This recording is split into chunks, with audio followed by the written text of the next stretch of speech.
The polls are closing on the East Coast, and the first results are in. Tonight, the future of our country is decided. Will it be former President Donald Trump or current Vice President Kamala Harris? Plus, the balance of power in Congress, key races in Florida, and constitutional amendments with national implications.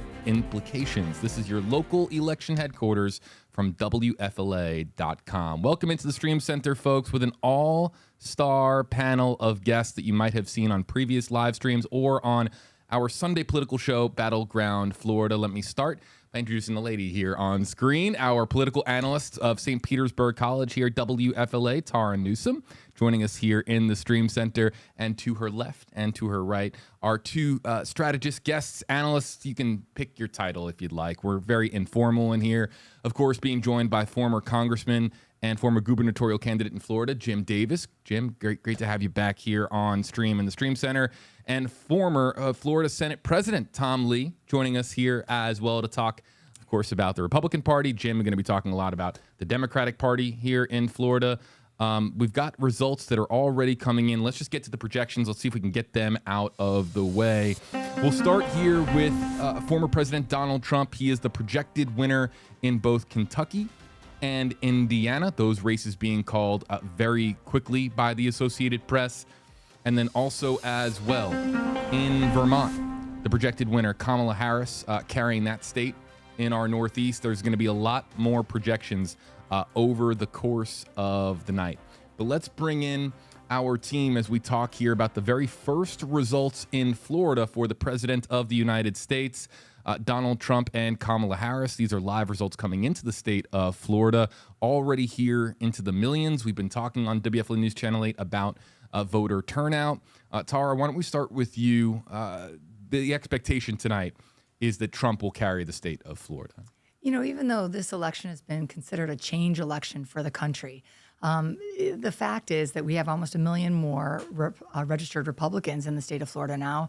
The state's been trending red for a number of election cycles. And so this is no big surprise that he's, at the front of the line. But we need to make sure that we don't look at his winning Florida as a projection for other controversial races down the ticket. So, of course, we have the 6 ballot measures that we're watching, and we have, key races like the U.S. Senate race, and of course, in our Tampa Bay area, a number of congressional races. So, this was expected, but I don't think it's necessarily a litmus test for the rest of the ballot.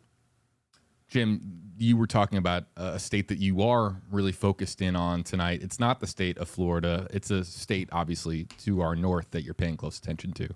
North Carolina and then Wisconsin will come after that. I mean, for months, both campaigns have known that there were just a handful of states, 7 states, that were going to determine the outcome. And so they have drilled down unmercifully in those states. Unfortunately for us in Florida, we are not one of them, so we haven't seen as much of the candidates. But North Carolina is going to be one of the first states that comes in that's going to be indicative of how the night's going to go. And I just want to say one other thing about Florida. When I came into Congress in '96, a guy who replaced Sam Gibbons used to say his biggest nemesis were the movers and the undertakers. Florida is constantly changing, and any political party or politician who doesn't keep up with the change does so at their peril. So tonight, good night for Donald Trump, but our state is constantly changing, hopefully for the better. Tom, there was a time not too long ago that we were really defining Florida as a more purple state. It's now you could ask certain people. Some people say it's a reddish purple. Some people say it's a deeper red than some others would believe. Well, what do you think is the state of Florida right now? I think Florida definitely moved to the right in the last few years, and I think a lot of it had to do with COVID and some of the in-migration, some of the way the governor handled COVID relative to other governors in the country. But I don't expect a whole lot of big news on the state level tonight, but I do think there's some very interesting local races. I do think these constitutional amendments and local sales tax initiatives and property tax initiatives that are important to the community. And there was an enormous independent turnout that took place around the state, particularly here in Hillsborough County. And just how they're going to vote is a bit of an enigma to all of us. So they could end up putting their fingerprints on this ballot pretty heavily tonight. Let's get to some of the projections that are coming in quite literally at this moment. We're going to start here in Florida. U.S. House District 12, Gus Bilirakis, within minutes of the polls closing, being named the victor here. Congressman Bilirakis will be returning to Washington. No surprise, defeating Democratic challenger Roch Abujadeh. Any comments here now that we have District 12 being called for Congressman Bilirakis? No surprise to anybody at this table, I think. Yeah, no, Gus. I saw Gus just this past week, and he was very upbeat. One of the nicest people you're going to meet in politics. He's just a really, really nice guy, and at a time when being nice doesn't seem to be rewarded all that much these days. So I'm glad to see him do well. You see the legacy. You see the yellow check mark there on the bottom of your screen. That is, of course, for the winner by the Associated Press's projection. We'll go here to District 13. No winner yet, but this is probably the race to be watching in the state of Florida tonight. District 13, this is a district that in years past, of course, containing St. Petersburg, being a district that has leaned or even leaned heavily blue. Anna Paulina Luna has called this district home since winning a couple years back. Whitney Fox, a stout challenger, looking to unseat her. The balance of power equation in the state of this country currently really honed in on this particular race. No result here to report just yet, but 72% of precincts reporting already. We'll be coming back to this race quite often throughout the night. This race has just been called, we're told. District 14, Kathy Castor has emerged victorious over Robert Rochford here in basically Tampa, folks. Tara, no surprise that Kathy Castor is returning to Washington. Not at all. I think she does exemplary constituent work and is always on the side of all Tampa Bay. And so she's sort of a model congressperson in that way. And of course, Rocky Rockford, he had some controversial comments about his service and time and FEMA. And I think that this was a hard hit area, and it didn't necessarily connect with the message that he had about investment or defunding FEMA, especially when so many people are using FEMA as a lifeline right now. So this is no big surprise. But just to go back to Luna and Fox, we were talking before we came on tonight about how important this race has been for the country. Democrats and the Democratic National Campaign Committee have not invested heavily in the state of Florida. But in this race, they did. Whitney Fox was one of 33 congresspeople that were identified as red to blue races that has been invested in. And so even if it's too early to tell if she's lost the race, but she's definitely brought eyes on Florida as a state that could be winnable and that the Democratic Party is going to start investing more in. Jim, there's been a lot of focus on this race from here in Tampa, across Tampa Bay over to St. Pete. We've had both of these respective candidates on WFLA to talk about their vision for America. Is this a microcosm for where Florida is right now between the two parties, between red and blue? I think it is. She has run a near perfect campaign, and I've watched her, and she has grown tremendously and will grow tremendously as an elected official, hopefully a congresswoman. She's clearly getting Republican votes here. This is a tough district for a Democrat, and I think the country is hungry for people that can get elected by bringing people together. That's how you govern. And she's put together a winning formula to get to where she is now. We'll see if she can cross the finish line, but she is clearly drawing independents and Republicans voting for her. Anna Paulina Luna, Tom, has received a fair share of headlines, of course, particularly when it comes to her political partnerships in Washington. Do you think that she's vulnerable tonight? I don't. I think she's going to win this race handily. Certainly that she's more conservative than the district, but she's authentic, and she has been a member of the Freedom Caucus and has participated in some of the disruption in Congress. But I think she's sincere about it. It's her view of the world, and there's a certain amount of authenticity that's appreciated by the voters. And while she may be further right than her district, I think that she's going to be successful tonight. All right, so we just talked about District 14. That's where we have the projected winner. And yes, now the AP checkmark has been applied. Kathy Castor winning another term representing District 14, representing Tampa, Florida. Moving on to District 15, Laurel Lee. I should, of course, mention Tom Lee being the husband of Laurel Lee, who is, I need to just make sure that that's address Tom, make sure that we get that out to our audience tonight. Laurel carrying a slim lead over Pat Kemp right now, 66% of precincts reporting right now. So it looks like about a 14,000 vote lead for Laurel Lee in District 15. Moving over to District 16.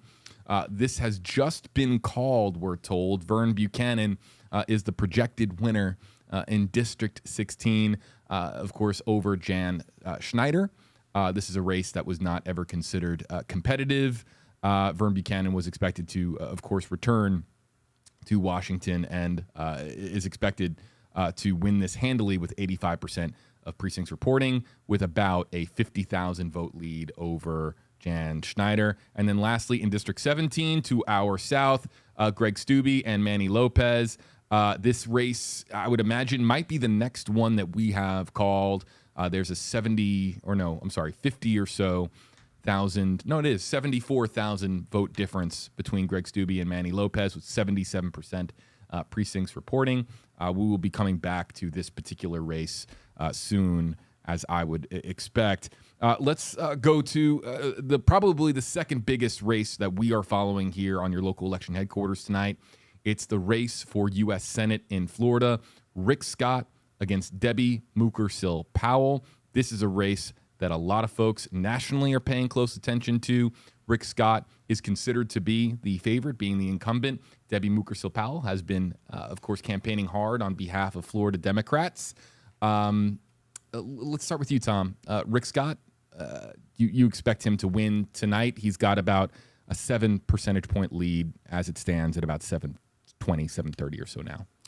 Yes, I do. I think there's a couple of things on the ballot, this recreational marijuana proposal and the abortion issue that could create some anomalies in turnout and move these numbers a little bit more different direction than you might expect. But this is about what I would have expected in this race. He's got a partisan advantage in this state. He's got a fundraising advantage. He's got name ID advantage. And I've never met a more disciplined and energetic candidate. Really, really disciplined individual. Works harder than anybody I've ever met in politics. And I'm not surprised to see him ahead.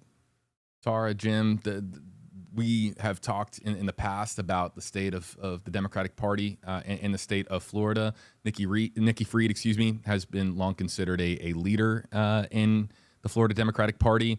Debbie Mukersel-Powell has emerged in, of course, this race as a voice. People that follow her, of course, she commands a lot of respect across both sides of the aisle. What do we make of Debbie Mukersel-Powell's chances tonight? Jim, why don't we start with you? It was always an uphill battle because of the amount of money that Rick Scott has. And I agree with Tom, he's a hard worker. But he has veered far to the right. He has deeply embraced Donald Trump. And I think that a well-funded campaign would drive a lot of independents and moderates to vote for his opponent. I just think Debbie Mukersel-Powell's problem is it's probably $50 to $70 million to spend on television simply to introduce herself. And I think she has struggled to reach that level. But she's run an excellent campaign with the resources she has and would be a terrific U.S. senator and hopefully will be a public servant again. Well, and it's interesting, if I could jump in here, it's interesting, but if I'm reading this right, Senator Scott's numbers are almost identical to Donald Trump's numbers in Florida right now. Let's go back and forth here. And before we go back to that, I just want to make the point that regardless of Debbie's ability to win tonight, she's certainly part of that change motion in Florida where Democrats are actually being competitive again. And I think we need to note that. But I don't think Florida actually really understands what Rick Scott really has his eyes on. He has his eyes on being the Senate Majority Leader. And it's going to be really interesting to see if he can go back into the U.S. Senate and revive his effort that was failed with his Rescue America, his 2022 efforts that, of course, introduced the idea that he was going to defund Social Security and Medicare and really was doubling down on culture wars on a national level. So he may win, but I don't know how well that will resonate with the state, because I think these numbers are really revealing that even if he does win, that we may be shifting away from some of that culturally conservative message. So some of these results are going to tell us something a little bit more than who wins and who loses. It's going to be the wins that are going to be changing in the state of Florida, and we need to be paying attention to those differences in the vote count. So we'll pay attention to all of these races. We're also going to come back to state attorney between Andrew Warren and Susie Lopez in just a second. But we've got a lot of folks in the comment section right now asking for updates on the 6 amendments that you might have seen on the ballot.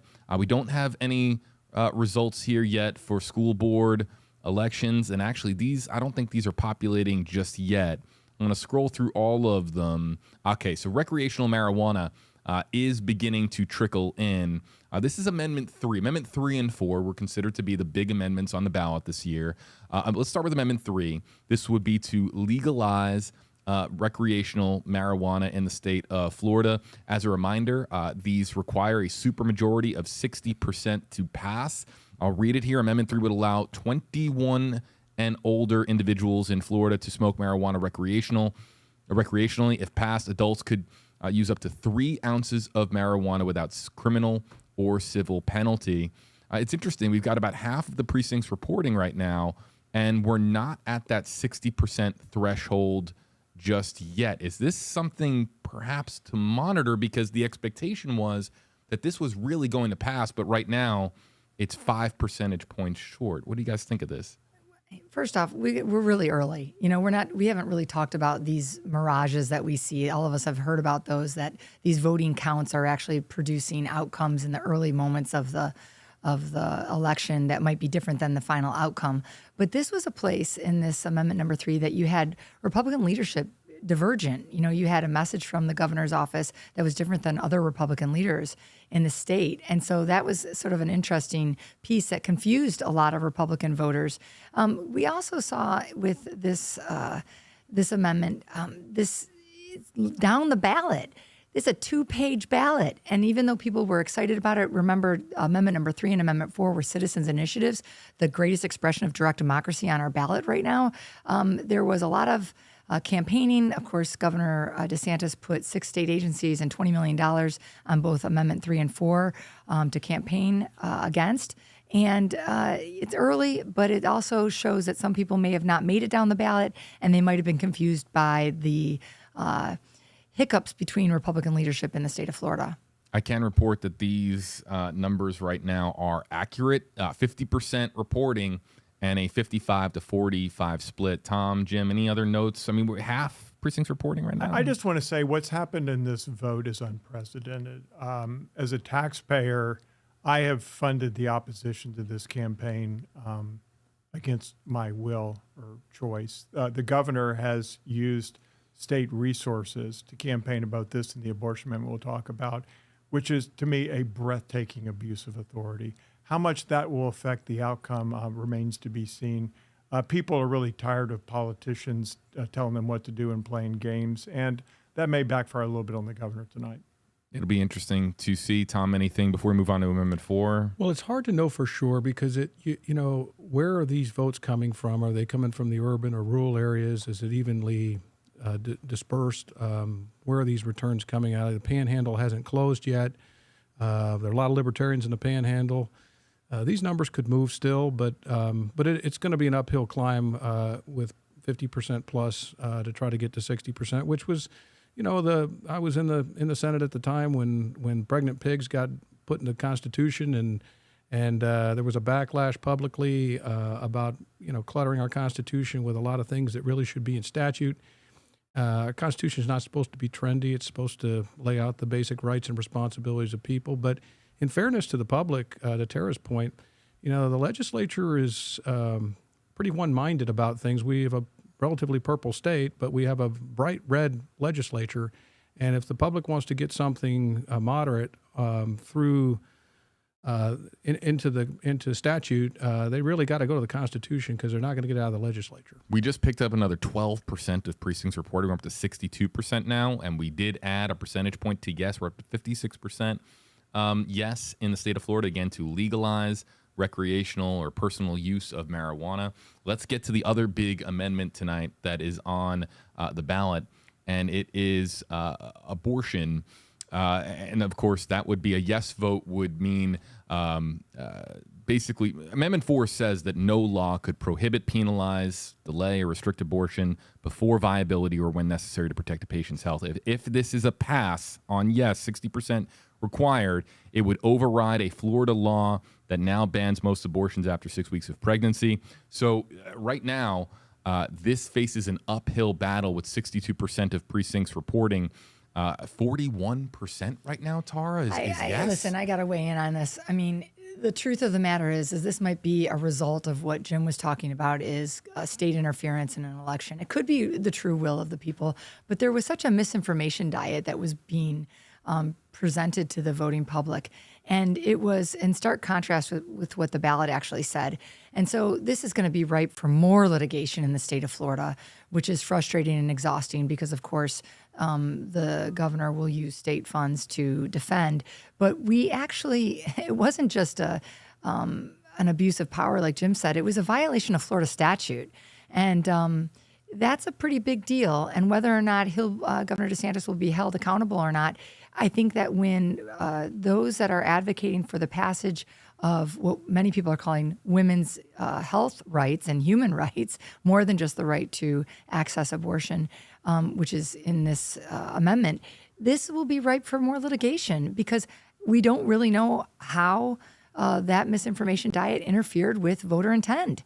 And so I think this is going to be very problematic. And I think the legacy of our governor is going to be tied up in the courts trying to undo some of this. For some reason, this is a coding error, and we have to pass this along to our audience. This is actually backwards. Our website. Say, I'm shocked. God, I know. Number. I mean, I was about to Our website is reporting 59% yes and 40.8% no. So somehow these got reversed, and we're going to try to get that fixed and corrected.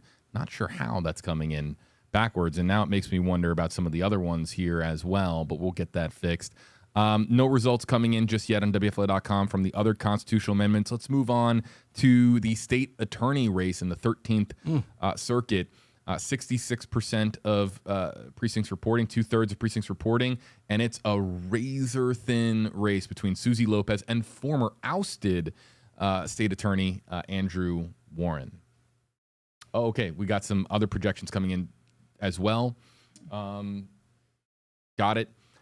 So this is really close here, Tara, between Susie and Andrew. You know, Susie ran a really effective campaign talking about being tough on crime. And of course, although Andrew Warren upset a longstanding incumbent the first time he ran, and then when the second time he ran got 54% of the vote, his campaign was one of a compassionate approach to criminal justice. He believed in diversion programs, and the voters really respected that and identified with that. And when he was, according to the federal courts, illegally displaced from his position, but they, of course, didn't have the power to put him back in, Susie really ran a campaign that highlighted that that compassion was really equal to weakness. And she effectively did that with her campaign marketing materials. And so, you know, we knew this was going to be tight. And I think that we just need to hold our breath, though, because we still have, you know, quite a bit more folks that need to be counted in that race. But this was expected to be tight. And it certainly was a head scratcher on if Andrew Warren did win, or if he does win, what the governor will do in light of that. So these are live results coming in. And Tom, Jim, it's about an 8,000 vote difference right now between Susie Lopez and Andrew Warren. Were you expecting it to be this close? Yes. So I don't think she's made any major mistakes, and she is the incumbent. But again, this is another issue that really is about the governor. There are a lot of people, and they're not just Democrats, that are very upset that a elected official was removed by the governor, and the court said it was wrong, but they didn't have the authority to fix it, and the governor just thumbed his nose at the court. And so I think a lot of people are very upset that they did not get to choose who would be their state attorney. And it's harder for him to be an incumbent than stand for re-election, but still very close. All right, let's continue on here. Let's continue to monitor the races as they come in. Right now in Florida, I don't have an accurate number of precincts reporting, but that is the accurate vote count as of now, 55% for Donald Trump and 44% for Kamala Harris. And JB, real fast, let's just take a look at those numbers.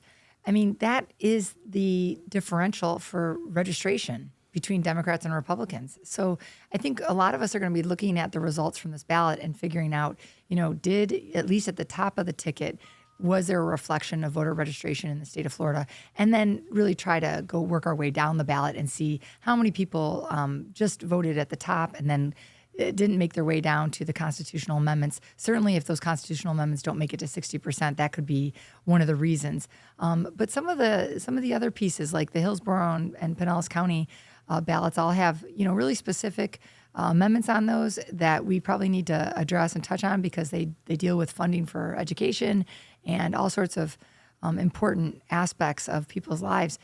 I just find it interesting, though, that this is almost exactly the voter registration disparity.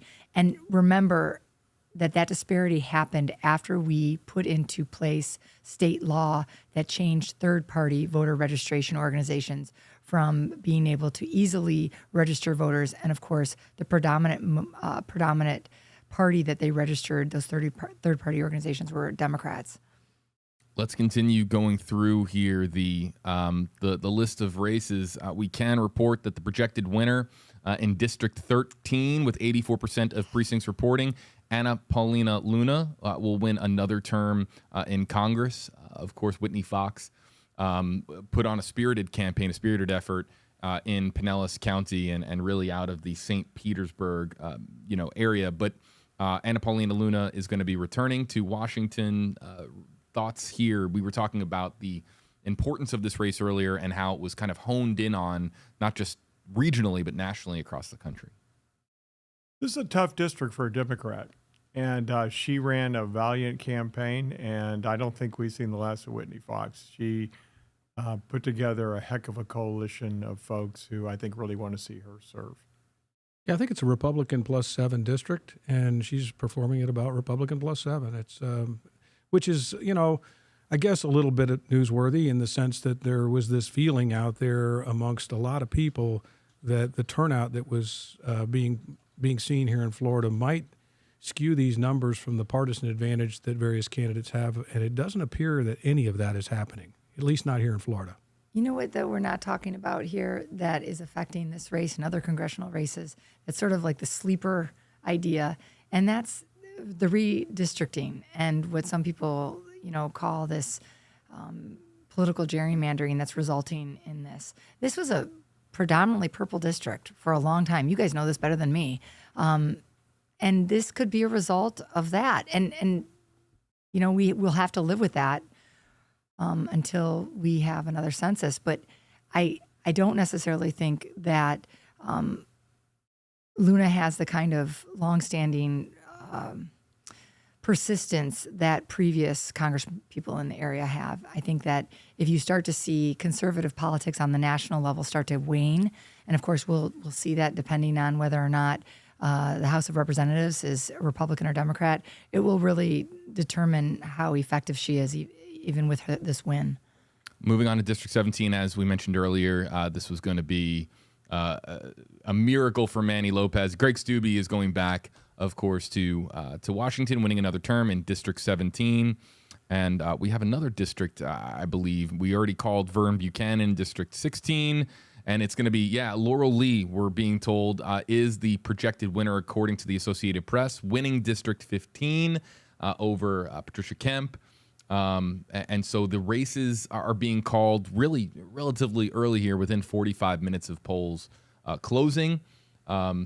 Thoughts about Laurel Lee and Greg Steube being once again elected to Congress? Well, I've known Greg a long time. I served with him for a while in the Senate, and again, a really authentic candidate in a very conservative district. He fits the district very, very well. This is an interesting race. I'll only comment, more generically on the District 15 race. We saw how the vote margins widened, and it's just a good example of how when you get into these races and maybe Hillsborough County was reporting, but you weren't hearing from Pasco or Polk. And all of a sudden, the race explodes one direction or the other, because if you've got this Andrew Warren race, for instance, with Susie Lopez, and the votes that are being recorded right now are coming out of eastern Hillsborough County, then it's going to be a long night for Susie Lopez. If they're coming in from the inner city of Tampa and the more liberal areas, then it could be a long night for Warren. So knowing where these votes are coming from within a particular district or county is really important to handicapping just what the end game might look like. So I went out. I think Pat Kemp, I know very well, ran a heck of a race considering she had very limited resources, and she has served the county well. Laura Lee is the kind of Republican that can be part of getting Democrats and Republicans to work together in Washington. And if the vice president wins tonight, we're going to have a Republican Senate, and I think we're going to have a Democratic House. And Lord knows people are going to expect them to work together. And Laura Lee is the kind of Republican and the kind of person who I think can be part of that solution. Let's monitor.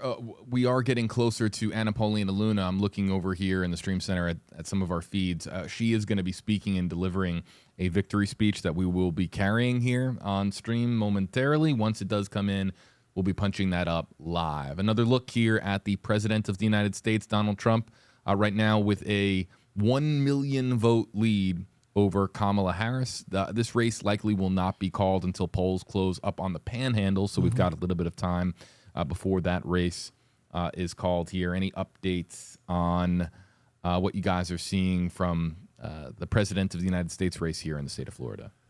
So the Harris campaign did not invest in Florida. They marshaled all the resources in the states we're going to be talking about tonight. Florida is an extremely expensive state. Jen O'Malley running this campaign, who ran the Biden campaign, knows this state very well. And so that was one of the reasons it was an uphill battle, in addition to what we've already talked about. But I just want to say again, anybody who thinks that Florida is going to stay the way it is now does so at their peril. Our state is constantly changing, and we have major needs, and many of them are federal needs, whether it's disaster relief or insurance. And we may be stuck with one of the most strictest restrictions on abortion in the country tonight. So we're going to need a president and a senator who are looking out for Florida, not just the party. This is shaping up to be a very big victory for Donald Trump in Florida. I have to say I'm impressed with that kind of a gap. We haven't even begun to hear from the Panhandle, and we know where that's going. So this is a little bit of a surprise. I don't know if it translates to any of the other states that around the country, but here in Florida, he's had a really good night. We should pass along here, and this one also coming in a short time ago, but it just did develop, and we're going to get it here loaded up on stream. It is a projected winner for the former President of the United States, Donald Trump, carrying the state of West Virginia to no surprise there. So the Electoral College map is starting to take shape. We have 3 states right now called for the 45th President of the United States, Donald Trump, that being Indiana, Kentucky, and West Virginia. 1 state for the current Vice President of the United States, Kamala Harris, that being the state of Vermont. We'll pay close attention, of course, to the entire United States. We're really honed in here on Florida, but Tara, I mean, the big question tonight is who is going to emerge victorious between these two candidates that have been campaigning so hard for many months. Absolutely. You know what? I think Jim and Tom both said, we're looking at those 7 states, those 7 important swing states. The Southern strategy, of course, is Nevada, Arizona, Georgia, North Carolina. And then, of course, Wisconsin, Michigan, and Pennsylvania make up the blue wall, plus the Nebraska 1 district that's needed for Kamala to make it official, and that she secures the 270 Electoral College votes needed to win. So we're watching to see if North Carolina, and I think Jim is right to put all eyes on that, if it can go for Kamala, then that will be a really good indicator that some of the other swing states might as well. But, none of this is going to be really firmly decided until Pennsylvania. And Pennsylvania is one of those unique states that does not count their ballots until Election Day. And so it's going to take some time to get Pennsylvania's holy grail Electoral College votes put on the map, it could be a couple of days. And so if that is essential to either one of the candidates winning Electoral College strategies, then we'll be here for a couple of days holding our breath. Jimmy, can we look at the referendums here in Hillsborough County for the funding for the schools? I don't have a graphic for it, but we can absolutely bring it up from WFLA.com, Jim. These votes are going to affect our lives in many ways a lot more than some of the federal races we've been talking about. And what I'm seeing is there's a lot of support to put more money into the schools, even though it means some extra taxes, and to renew the half-cent sales tax. I'm interested in what you're seeing. Yeah, I don't have anything pulled up on my computer right now, but I can absolutely get that up and running because we have a lot of races. I mean, that's part of election night, of course. It's just that we have so many races, and we don't have graphics built for every one of them. But WFLA.com/election results, folks, is your place, of course, to go for election results. So, Jim, we can bring it up here together. And which races in particular would you like me to spotlight? Well, I think they're called Hillsborough County Referendum number 1 and number 2. And number 1 is the renewal of the half-cent sales tax. And the second one is the tax for schools, which I think is called Hillsborough County Referendum 2. It's on a separate page. That's why I missed it. It's on a separate page. But yes, it's on WFLA.com. I'm bringing it up right now. And let's see, the referendum. Oh, I don't have it yet. Hold on. It will load. Again, more than 250 races that we have on WFLA.com. While you're loading that, JB, and Hillsborough County has quite a few that we need to talk about, but let me just shift our discussion to Pinellas County. There's a number of controversial county commission races that are running. One of our county commissioners, Charlie Justice, of course, has been a long servant for our communities, and he's looking like he may actually lose his seat. And so there's a number of, and I think, Jim, you're really right to say these local elections are going to affect people's lives maybe in a more direct way immediately after the election. And so as we're trying to figure out what happened with the funding for schools in Hillsborough, just, eyes on some of these county commission races is really shocking and really might upset the apple cart in Pinellas County. So I think all eyes have to be on some of these local races to see how voters are really going to come out tomorrow. Right now, the one county commission, District 3, which is Vince Nowicki, the Republican versus Charlie Justice, we have Nowicki up like about 7,000 votes. And that's an upset. And so maybe, Tom, I think it's interesting. Maybe all Republicans are having a good night in the state of Florida. Yeah, I so far that's what it looks like. In fact, it looks like Donald Trump and former President Trump and Senator Scott are both performing really well here in Hillsborough County as well. It is. Now, there's one anomaly for the Republicans, though, and that's State Representative District 60. That's former City Council member Ed Montanari versus Lindsey Cross. And she's actually up quite a bit to Ed Montanari, which is somewhat of a surprise in the sense that he was a very well-funded campaign. And if in thinking, as we are at the table tonight, that Republicans are having a great night, that's an anomaly. And so we need to be watching all these races to see where did people make movement on the ballot. And we talked about that when we opened up our conversation. There was a lot of dynamic candidates, dynamic issues, and we need to be watching to see the movement of Florida voters because it'll tell us about how democracy and government should really speak to them in the upcoming years. I have the referendums up, Jim. Apologies that it took so long to bring that up. Jubbling a lot over here. So Hillsborough County referendum number 1 for the half-cent sales tax. As of right now, that's at 51.5% against the half-cent sales tax. That is at 48 or so percent. And then the second referendum, number 2, is going to pass, it looks like, with 66% of the vote. Right now, there's also a City of Tampa referendum, the proposed amendment picking up a little bit more than 60% of the vote right 66% now. On number 2, yeah. Voting to increase their taxes for the school. But yet the CIT is underwater. It is less than 50? So, yes, the CIT is at, no, it's right up, it's basically at 52%, okay. Tom. So it's up. Okay. We have another about 120, 30 or so precincts left to report, so we're getting closer. And we don't have time to get into this now, but I've been looking at the local races in Hillsborough, and they're all very close. I don't think you can say one party or the other is prevailing here. It may depend somewhat on the quality of the candidates. And you mentioned Lindsey Crossan-Pinellas. She is a terrific state representative. She's one of these few legislators that actually had a successful career besides running for office all their life, and has a terrific technical background, and the voters are responding to that tonight. Especially voters that are coming out of a hurricane season who want somebody who's serious about environmental change and environmental science as a means to move forward with progress. So that could definitely be the case. But, let's take a look at some of the retention of our judges, too. I think that's interesting.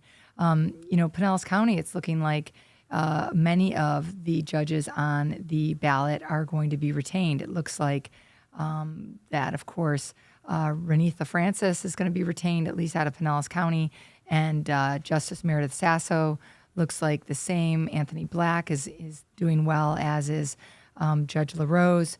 So almost all of the judges, save it looks like some of the circuit judges, the retention looks like it's been predominantly yes. But what I really want to dig into is I'm watching the results, and it's looking like so many people were hop, skip, and jumping over their ballot. And that's going to be really interesting to see. When people didn't know how to vote, did they just hop over a candidate and then move on to another piece? And that doesn't bode well for the constitutional amendments across the state if that's the case out of the 67 counties. So we're about to start taking you folks around the Tampa Bay area. We have live reporters in WFLA News Channel 8 that are, of course, positioned at different campaign watch parties. It's exciting. It's an exciting night for many. It's also just a brutal night for others. Guys, perhaps you can enlighten us. Being at these campaign watch parties on the winning ticket versus on the losing side, what is it like? You guys can provide, obviously, some different scenarios from the past. I'm sure good memories and bad memories of nights that you've been victorious versus not victorious. You go first, Jim. Well, first of all, you learn more when you PTSD lose here. than when you win. Yeah. Because when you win, you think you did everything right, and sometimes you think you're smarter than the day before you won. That's another mistake. And when you lose, Tom's won a lot of races too, and we both lost one. It's a good time to reflect about what you did, and frankly, it's very humbling. But I always stood at the voting booth outside the precinct and watched the eye contact, and that was very humbling because you could tell not everybody's voting for you. They're usually ones who are pretty quiet. So I think the election day is a wonderful leveler. Everybody has the same power, and I think it's important for people that are elected or running just to remember that it's a pretty fragile proposition to be given the public trust. Yeah, you can't, for the public that's out there that's never run for office, put their name on the ballot. It's a really, really humbling interview process running a campaign.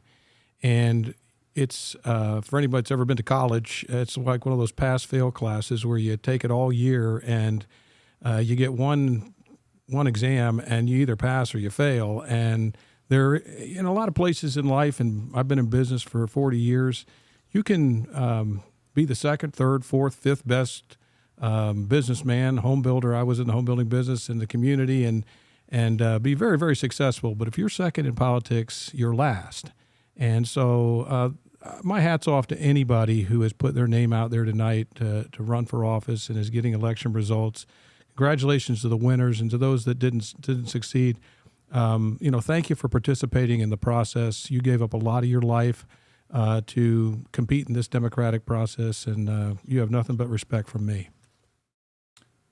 We're going to get you out to Debbie Mukersel-Powell, that race here in just a moment between he and Rick Scott. I'm also paying attention to some of the reporters that are coming in on our live feeds that are stationed around the state of Florida.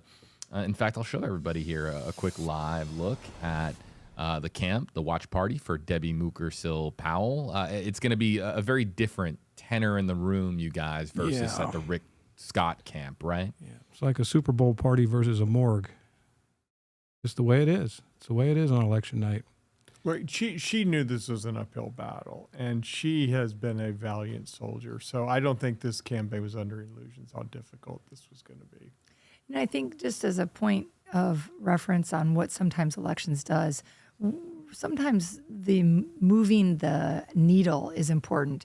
And I think she moved the needle for Democrats, and she gave, a pretty competitive race despite she, of course, had her third quarter fundraising was very strong, stronger than Rick Scott's, but she could never compete entirely with that kind of resourcing. But it could be moving the needle just enough so that even the next election might draw people a little bit closer in line between Democrats and Republicans.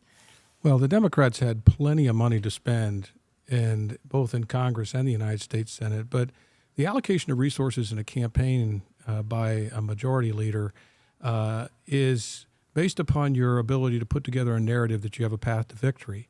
And I think where she struggled is she didn't really ever have a path to victory. And so much like the Harris campaign didn't invest here in Florida, the U.S. Senate didn't invest here in Florida as much as they might have because they just didn't see how they get her to 50% plus one.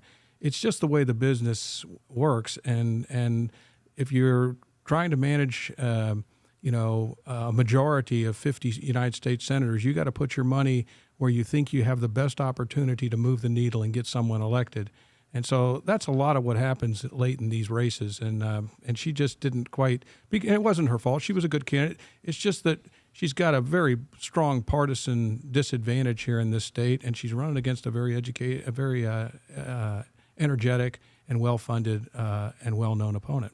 I think she was also late to the game a little bit. She didn't really introduce herself until late in the summer statewide. And so that whole narrative might have been different had she actually connected her candidacy with Amendment number 4 earlier and introduced herself earlier.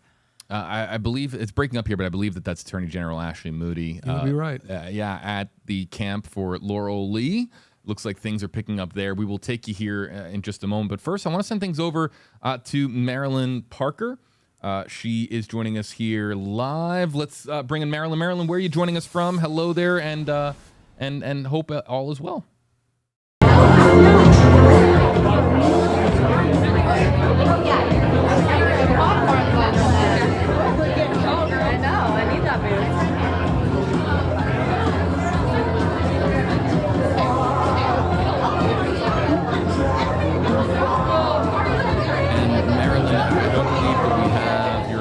So Marilyn, we're going to try to come back to you. Unfortunately, I don't think that we have the stick mic there. Guys, let's go and listen to Ashley Moody here for just a moment. To take whatever gifts God has given us and serve. And it started in college. We started volunteering for organizations, student leadership organizations, and it hasn't stopped.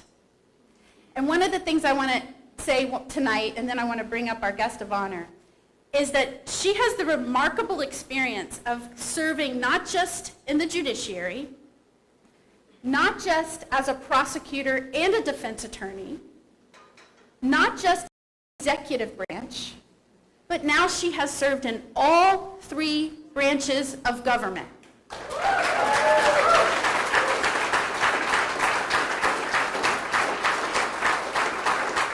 With grace, with grit, we're gonna switch here really quickly. We're gonna come back to this shot. Anna Paulina Luna is speaking here live. I wasn't ready.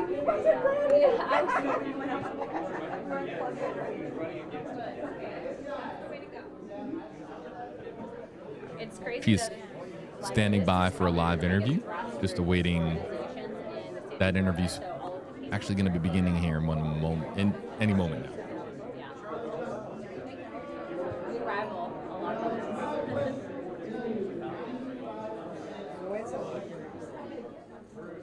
Hello, hello.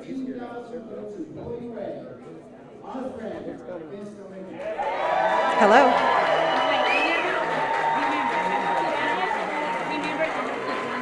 Hello. Can you guys hear me? Hold on. Allison, do you have us? Yes, I do. All right, take it away. We see that you're with Anna Paulina Luna. Yes. Okay, Representative Luna, tell us how you're feeling today. Obviously, folks had said this was going to be a close race, but it was called pretty early. It was called pretty early, and from the get-go, I was telling people, don't leave polls poll suppressions. That's a common technique when candidates are losing. Our internals the entire time were showing that we were up, 6 points here, 5 points there. As you saw, we outperformed the polls, and I say never underestimate the power of grassroots campaigning. We do have one of the biggest grassroots campaigns, not just in the state of Florida, but also in the country. So we did over 110,000 phone calls, over 60,000 doors. So you saw that was, I think I actually did better this cycle than I did last one. So. When we talked to you a few days ago when you were casting your ballot, you said your constituents trust you and you were confident going into tonight. What do you want to say to those who voted for you tonight and those who did not? Thank you for trusting me. The ones that trust me understand that I followed through with every single one of my campaign promises. And I think more representatives should do that, right? Because the whole point in being a representative is you are supposed to advocate for your constituents and what they want in Washington, D.C., not just go up there and become a part of the Washington swamp, which happens to a lot of people on both sides. I'm not that candidate. I'm a little bit on the younger side too, so I do use social media to connect with residents in Pinellas County, and it's effective.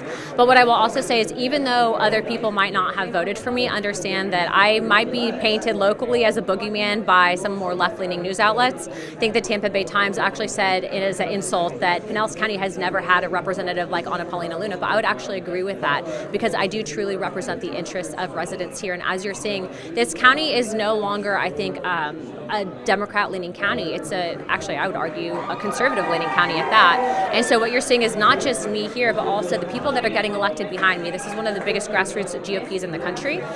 They're also winning their elections because of what we've been able to accomplish. And so I will advocate for all of you guys as well. We've actually worked with many Democrats. I actually door-knocked Democrats and independents, and that's how I got elected.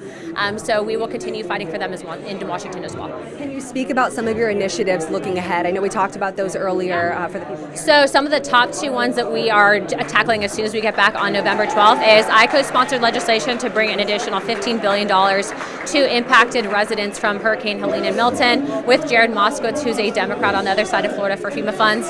We also were in contact with a ton of business owners that were not able to get SBA money. So we are telling them, even if you filed for SBA and you were denied, contact our office. We can help reopen that as well as FEMA. And then also, too, we introduced a legislation that I believe President Trump will be signing into office because he is projected to win. You're seeing the national polls right now for ending taxes on tips, Social Security over time. So as you know, Pinellas County has a massive tourism industry, so that is definitely going to impact people.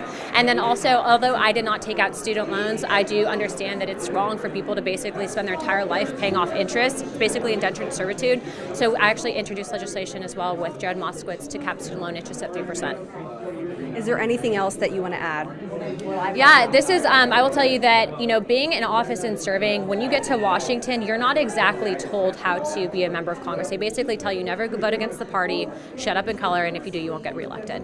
And I can tell you that's not how I do business. And so I actually spent the time to read the Jeffersonian manual that not a lot of people read, and that's actually how I was able to figure out how to pass legislation, but also to the toolkit that our founding fathers engineered for representatives to truly be able to advocate for their people. So I'm a smart cookie. A lot of people like to think I'm not, but I promise you I know what I'm doing up there, and so I'll continue to advocate. Thank you, guys. Representative, thank you for your time. Appreciate it. We have a lot of different campaign speeches happening right now. There's Whitney Fox delivering what we believe is a concession speech. We also have Laurel Lee right now delivering a victory speech. Let's listen in here. So 2 years ago, I stood here and I told you that I was committed to going to Washington and fighting for an economy that was strong, a nation that was safe, a government that was accountable, and a future that was built on freedom. And I am so proud to tell you that I and those who are here with me tonight that have been part of this team worked to do that every day for 2 years. And there's something else 2 years ago, and it's this, that in this room tonight, we have a lot of Republicans, but we also have Democrats and independents. And we also have people who don't typically get involved in politics. And that is because the things that we stand for in this community are universal. We all want good jobs. We all want opportunities for our children. We all want safe communities and a secure border. And being part of the team that can represent that and deliver that for all of you is truly an honor. So tonight we celebrate, and tomorrow, of course, we get back to work. And we will work every day to secure our border and keep America safe from the policies that have endangered and imperiled every single community in America.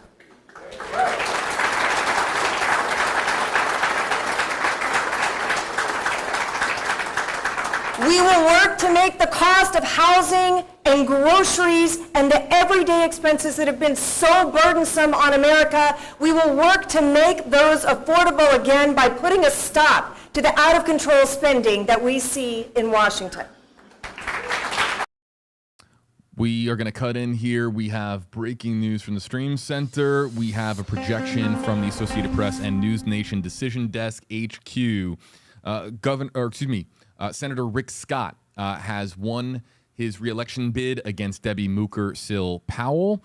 You can see there 83% of precincts reporting. He is up 55% to Debbie Mooker-Sill-Powell's 43%. Bringing in our entire panel here of Tom Lee, Jim Davis, Tara Newsom. This was a race that I think some folks across the country were honed in on, but here in the state of Florida, there was a lot of confidence that Rick Scott was going to carry this race, and Tara, he did. He did. And you know what? I think that he's going to take his Florida leadership into the U.S. Senate and try to take his blueprint of Florida, which was really the original blueprint prior to this governor, and really take it across America. And so, you know, it just depends on where you sit on this. I do think that Debbie Mooker-Sill-Powell is really showing that Democrats can show up in the state of Florida, so you can't write them off necessarily, but that there's a lot of work to be done, a lot of investment that needs to be done to get the message out of not only a candidate, but of the Democratic Party. I do think we need to be watching now to see if the U.S. Senate remains Democrat or if it switches to Republican. I don't necessarily think that will happen, but if it does, we'll definitely see Rick Scott in a leadership position. Jim, Tom, thoughts on Rick Scott, his future, and also Debbie Mooker-Sill-Powell. What's next for her as well? What do you think of this race?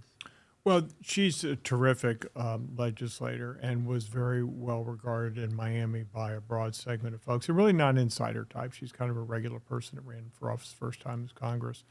But this was a tough mountain to climb. And I don't know how much money Rick Scott spent, and he does work hard. But I know that she had a difficult time raising the money to even introduce herself. And this is the challenge that a Democrat faces running statewide in Florida for a while.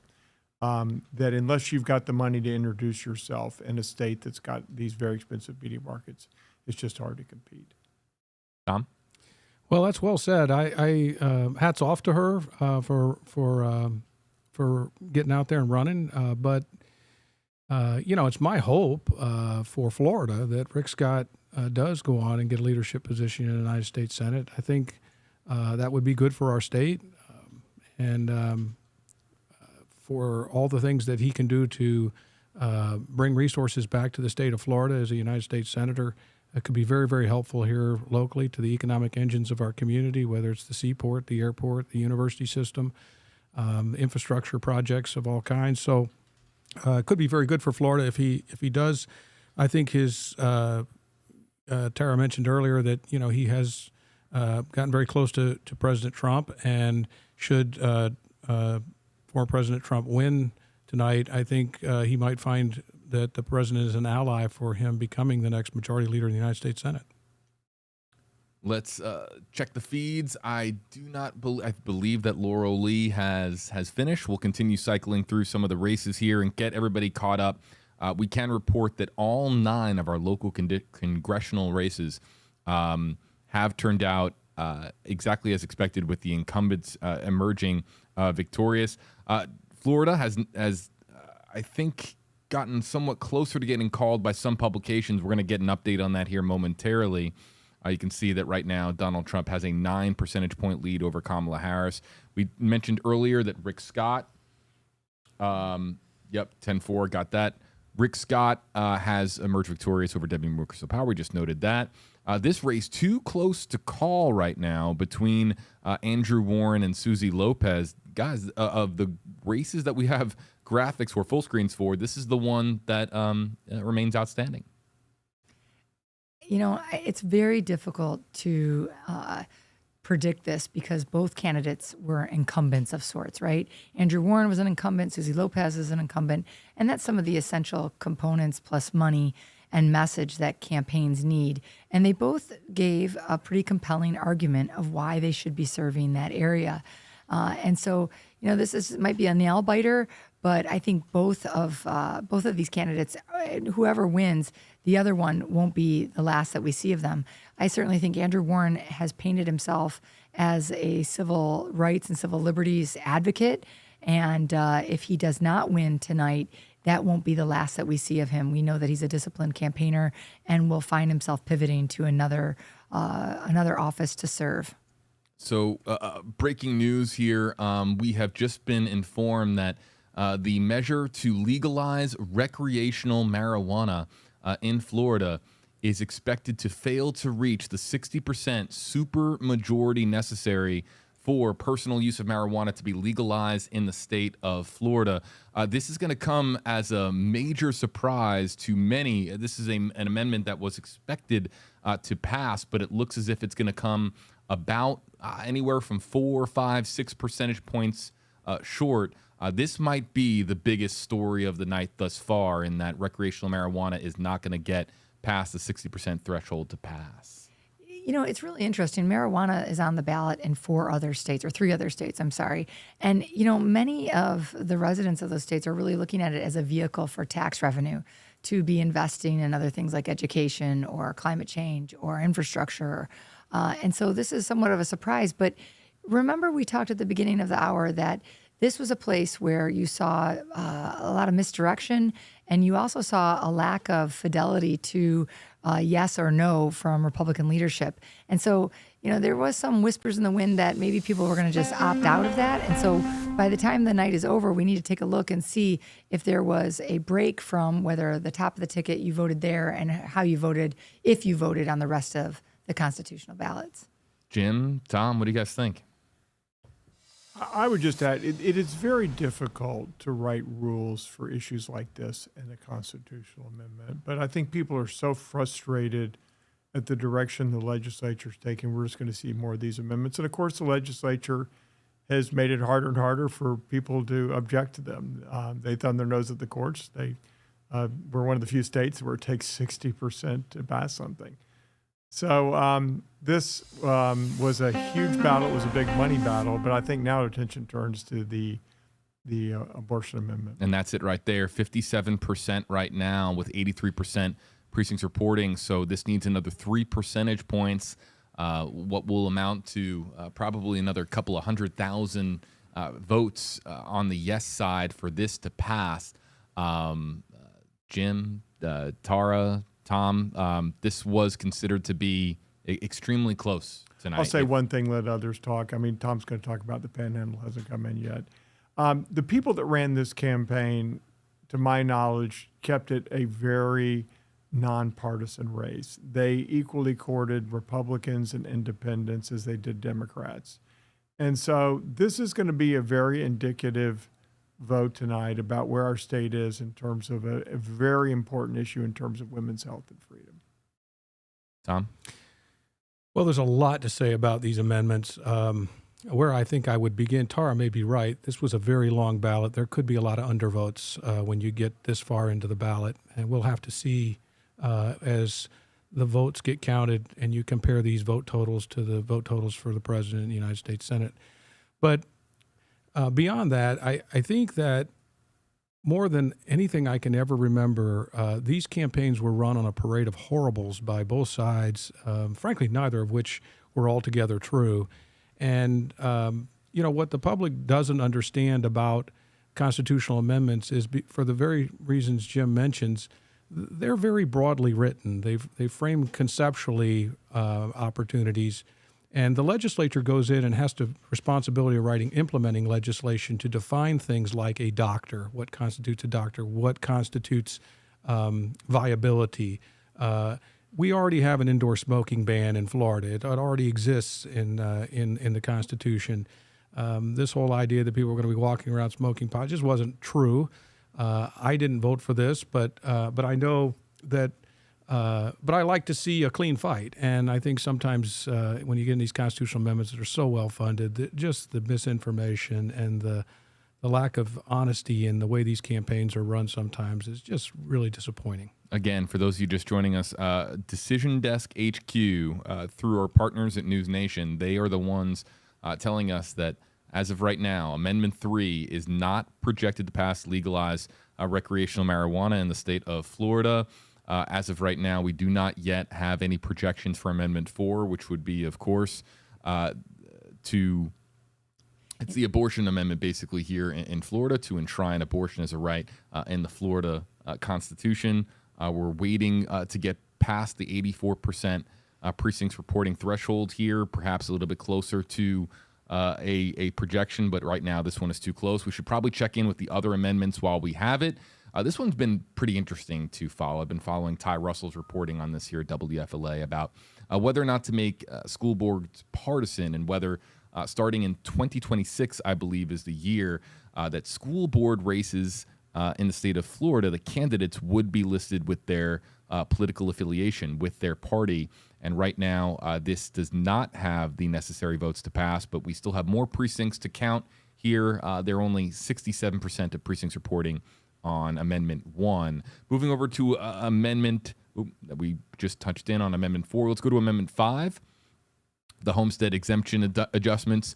This is, by what we see right now, likely going to pass. We've been talking about this on previous newscasts that Amendment 5 would likely pass. Right now, they are at 66% of the vote, with 60% of precincts reporting.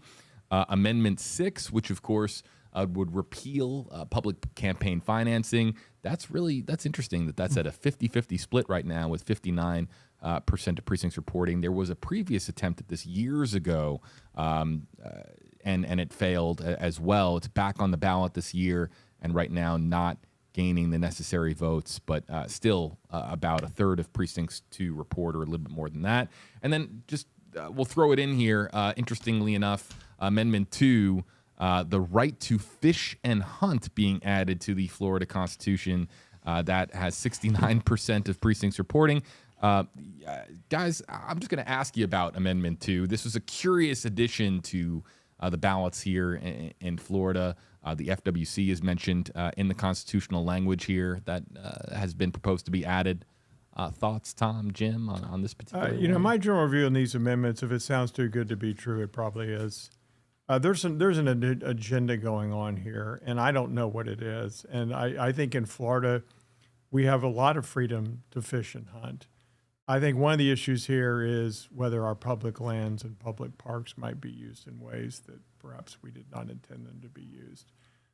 Tom may know more about what's going on here, but there hasn't been any active opposition to this. I'm not surprised it's passing.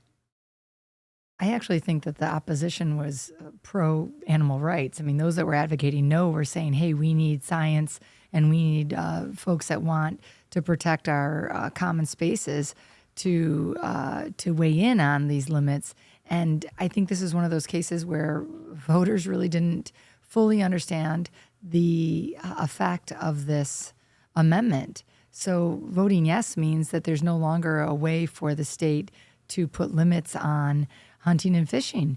And, you also have to consider private property rights and how this is going to affect that. If you have a constitutional right to hunt and fish, do you have that constitutional right to do that anywhere? And so not just public lands, but any place else.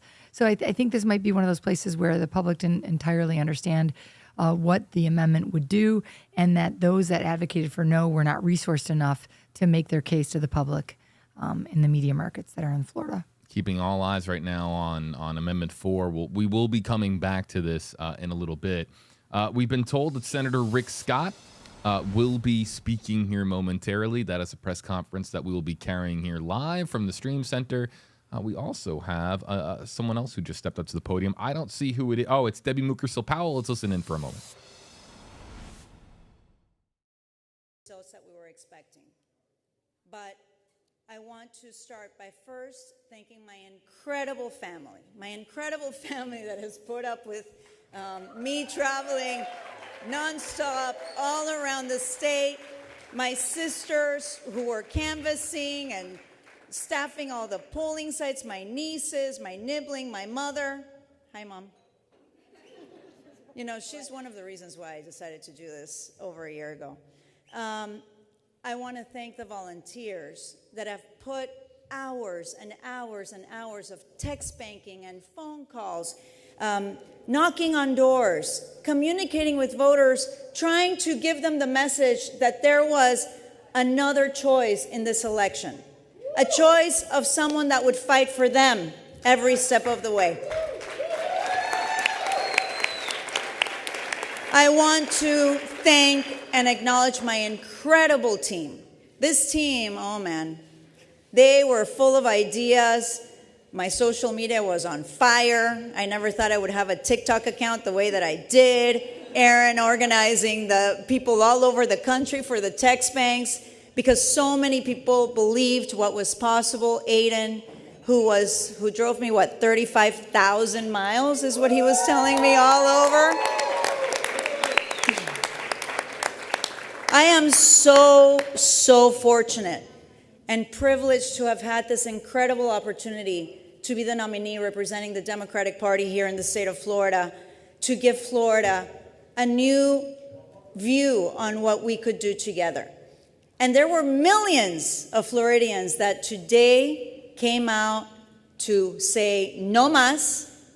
Millions of Floridians that wanted change for the state of Florida, but today we were not successful.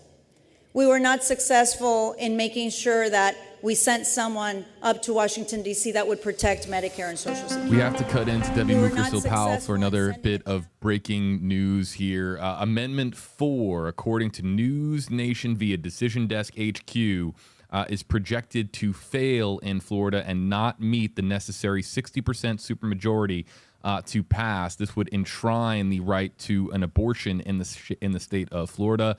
And we are just learning moments ago that it will not be able to make up the 3 percentage points necessary to get to 60%.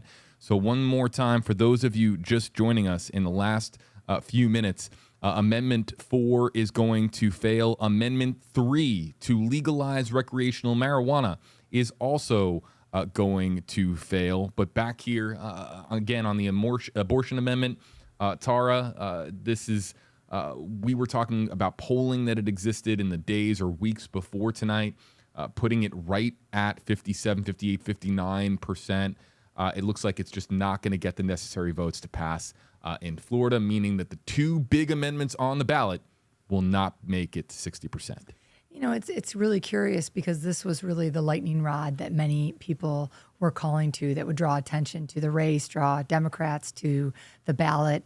And it was really sort of the North Star for a lot of Democrats in the state of Florida and around the country.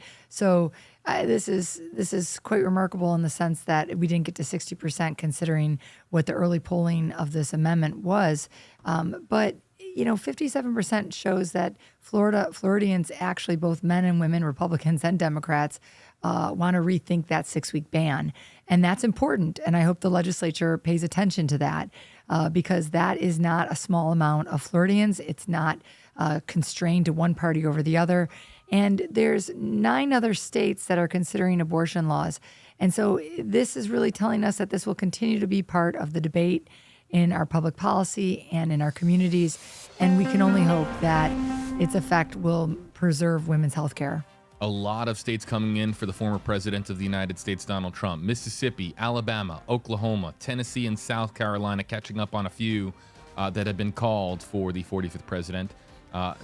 As well, for Kamala Harris, 3 states have joined the ranks for her, that being Maryland, Massachusetts, and Rhode Island, joining the aforementioned Vermont, as well as Connecticut. Too. So the state's beginning to pile up here, and we're getting a little bit closer to an idea as to what this is going to shape out to be. But really, the battleground states are the ones that people are most honed in on. And Jim, I know you're looking at your computer. I'm sure you're honed in on North Carolina, Pennsylvania. This is really where the race tonight is going to take shape. Right. So it's early, but the vice president is running strong in North Carolina, and Donald Trump seems to be off to a good start in Georgia.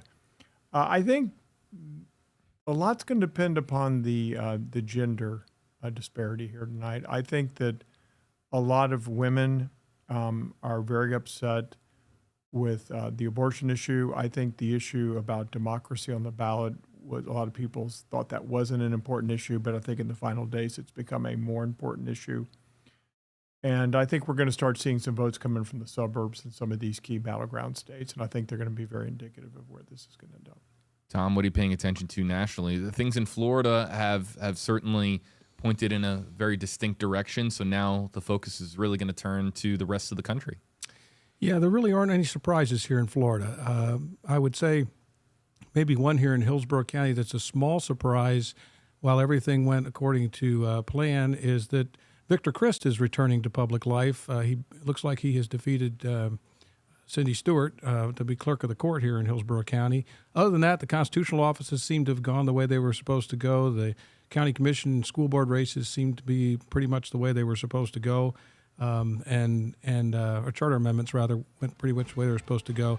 On a national level, I think there was some people fantasizing about Florida maybe being a swing state. I don't think it ever really was, but 538 and Real Clear Politics had it as a swing state. This is really going to come down to those 7 swing states: Georgia, North Carolina, Pennsylvania, Wisconsin, Michigan, Arizona, and Nevada. And it is a unique election in that it is so very, very close in those states. Somebody's going to be right by the end of the week, but they're all just guessing. Nobody knows what's in these turnout numbers that are going to be coming into these states as they start to begin to report. So we'll pop up the quad box here. Let's look at all of this as it takes shape right now. Clearly, a lot of states that have been called for former President Trump. You see that just so that we're clear, via the AP, dark red means the race has been called. Light red or light blue, or I'm sorry, dark blue or dark red. Basically, the dark colors means that the race has been called for a particular candidate in that state. If it's a lighter version of that color, it means it's a leaning towards a potential win. So right now, lean in Michigan for Kamala Harris, Pennsylvania as well. And actually, New Jersey, you just saw it there pop up on your map. New Jersey was just called for Kamala Harris. What's catching your eye there, Tara? Well, you know what? I find it interesting, and Tom's 100% right. It's not just these 7 swing states. It's only a handful of voters, and I'm talking 10,000 in each one of these states. Went back to 2020 to look at some of the swing states disparities between Joe Biden and Donald Trump at the time. And, we're talking 10,000 votes in each one of these swing states, 11,000, maybe 14,000 votes. So there's been a lot of people predicting that the presidential race will be, decided by, around 500,000 votes across these 7 states. And it's turning out to be the case. And so, the old adage, every vote counts, it's never been more true than tonight. I do think it's interesting what Jim mentioned regarding women and the gender disparity in voter enthusiasm and how that's going to translate in these swing states. Now, maybe here in Florida, and we can armchair discuss whether or not the campaigning from the governor's office may have created enough misdirection that those amendments didn't go the way that the early polling showed. And we probably won't ever get to a consensus on that. But on a national level, women's reproductive rights, women's health care rights, it's also a part of this race of Trump versus Harris. And so I'm really looking to see how women are going to perform in these swing states. And then not just women, but the age of women. We've been hearing a lot about women coming out, older women, women 60 plus who remember when Roe v. Wade was decided and were shocked when the Dobbs decision came down and want to ensure that their daughters and their granddaughters are protected. And so I think that the national temperature needs to be taken on that, even if Florida has gone the way of not passing Amendment number 4. Projected winner, New Jersey, goes to Kamala Harris. And then just in seconds ago, Arkansas goes to former President Donald Trump. Again, no surprises here. These races being relatively, called pretty short, as far as when the polls were closing, they were called pretty quickly in relation to the time zones that these states are located in. And JB, this might be a good time to remind everybody that every election has a mirage. It could either be a blue mirage or a red mirage. When you look at the Electoral College map, because of the geographic distribution, a lot of our country looks red. Our high population states generally, are blue. And so don't let these early decisions and early results tell the whole story. We've still got a long way to go until all the Electoral College votes are counted. We take you live here. I'm going to bring you in here, Jim, just showing everybody this is a live picture from the campaign watch party for Senator Rick Scott. We're being told that he's going to be taking the stage here momentarily. We'll watch this shot, but Jim, you were going to make a point. So for those folks that are following the blow-by-blow, this is the pretty good map for the vice president right now as far as North Carolina and Pennsylvania. But what we've got to be careful about is where the votes are coming from. Just as the Panhandle tends to vote generally differently than the rest of Florida, you need to know where these votes are coming from. The middle of Pennsylvania is the toughest part for the vice president. The urban and suburban areas are the strength for the vice president in North Carolina. So, but I'm very pleased with what I've seen so far, particularly with North Carolina for the vice president. I'm actually watching the same thing Jim is watching, and it's early, but I think the Harris campaign has to be pleased with what they're seeing initially out of Pennsylvania and North Carolina. Is Pennsylvania the key state that you guys are watching tonight? Number one? Conventional wisdom, yes.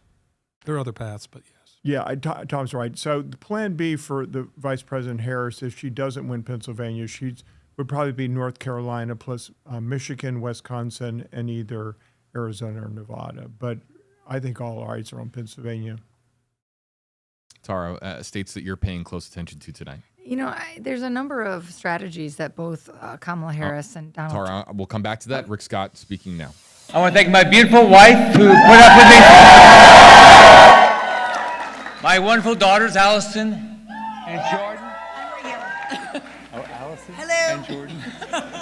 And their husbands, Pierre and Shane. And my perfect grandsons.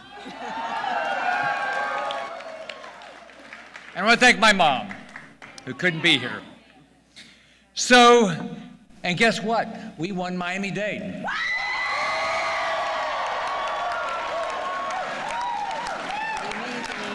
So I think we won every constitutional officer down there. We have a new sheriff, Rosie. It's unbelievable what happened. Together, this is a team event. Together we get to celebrate a great victory tonight. There's a lot of people to thank. There's a lot of people that knocked on doors, made phone calls, did text. We had a lot of people just busted their butts in every one of these places. So we had a great campaign team led by Jackie Zeckman. We have a great office team. We've got 10 offices led by Craig Carbone. Now, let's do something fun. Keep your hands up if I ask you. Raise your hand if you worked in the governor's office. Raise your hand if you were appointed by me when I was governor, or you have a family or friend that was. How about you worked in my Senate office? Keep your hands up. Or you worked at the National Republican Senatorial Committee when I was a chair. Or you worked at the RNC in my last election. Or you volunteered or you're donated. Almost everybody is part of that. This is a team win. We won, they lost.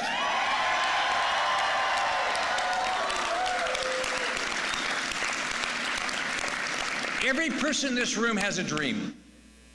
My dream is that every child, I don't care the color of their skin, their religion, where they were born, has a chance to live the dream of this country. If that's true, it's a hell of a country. And that's what we're going to do. But our work is not done. Next week, we have another election. Senate Republican leader.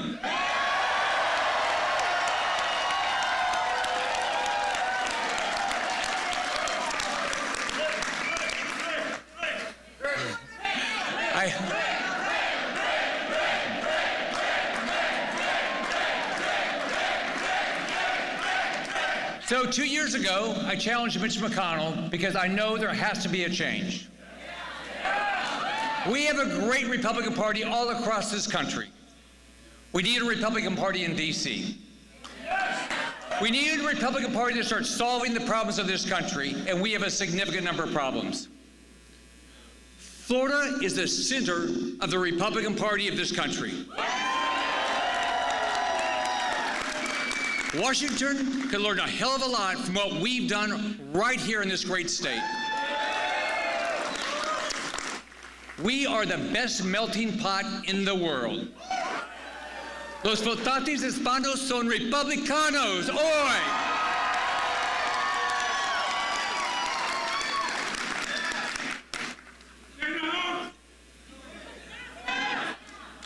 Hoy enviamos un fuerte mensaje al mundo. Florida is roja. Y no hay lugar para el socialismo en los Estados Unidos, especialmente la Florida. Ha sido un honor viajar por el Estado, construyendo increíbles coaliciones de América Latina durante todo el año.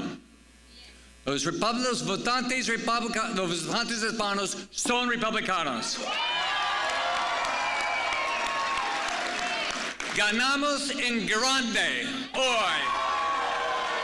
God bless you. God bless this great country. And guys, what do we say? Let's get to work.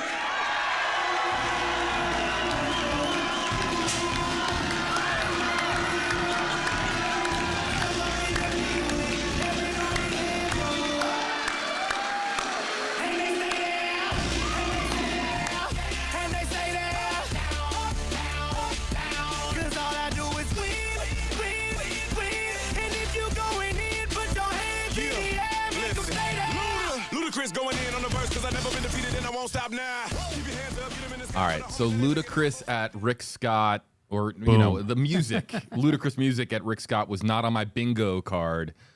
He's a huge fan. He must be.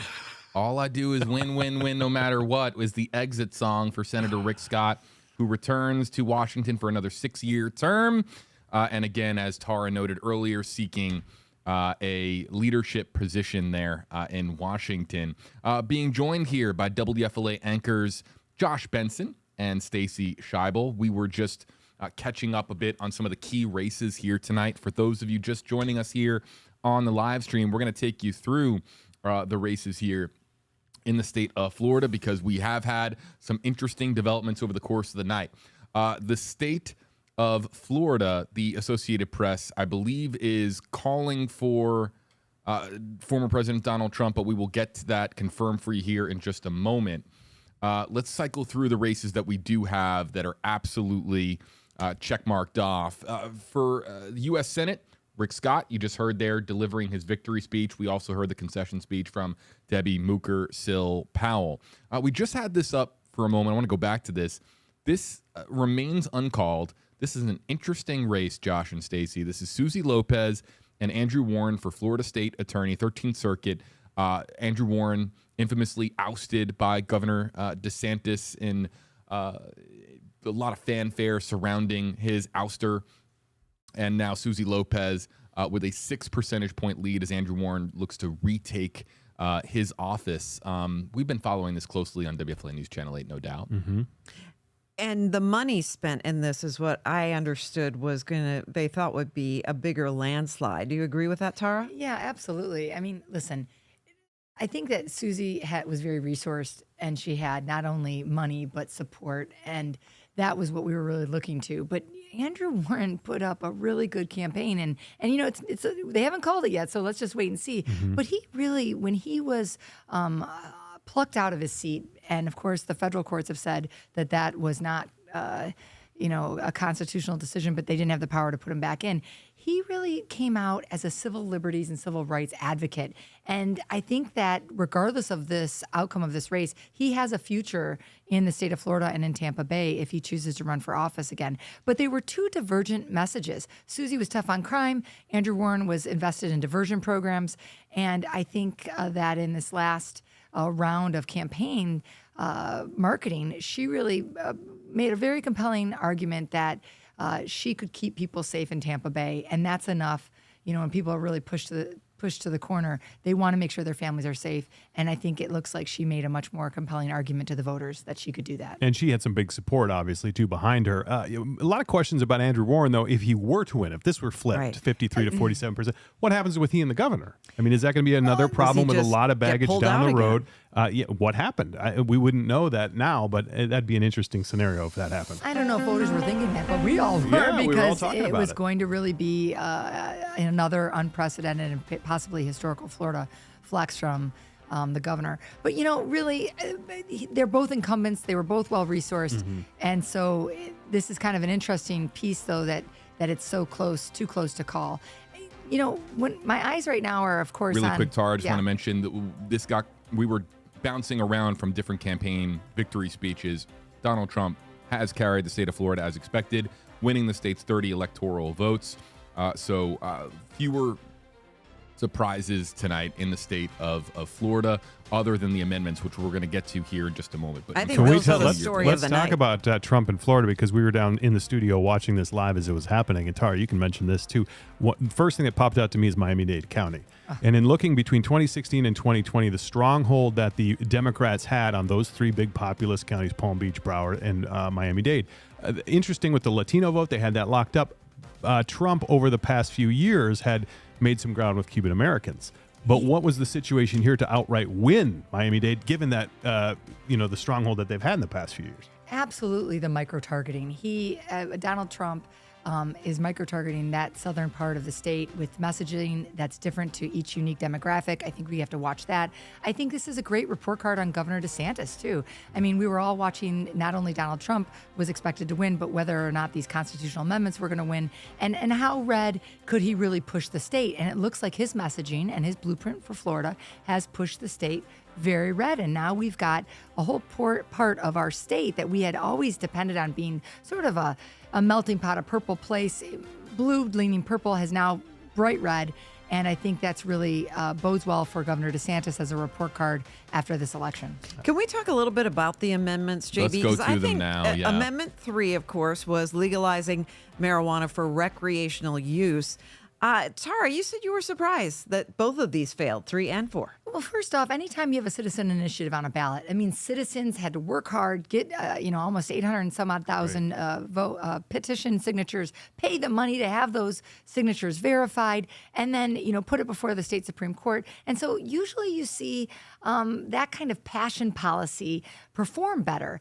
But this was really burdened by mixed messaging, and we've talked a lot about the 6 state agencies and the $20 million that were directed towards these campaigns. We have to really determine if there was a violation of Florida law in that regard. But the outcome is what it is, and it was effective in that many Floridians did not support what we thought the early polling was going to show big wins in both marijuana and the right to choose. And if people are looking at the numbers and weren't aware, each required a 60% majority to pass. That's law. That's right. Amend the Constitution. Those for marijuana, I mean, that would have generated billions of dollars for the state, obviously. But I think the health concerns and the potential for abuse was a big concern for those who voted it down. The other part that's kind of curious for many of us is that it was diverting people from the pipeline to prison, which was very important because once you have a felony conviction for marijuana, your life then begins to unfold. Right. And so I don't think that messaging got out enough. I think there was confusion by voters,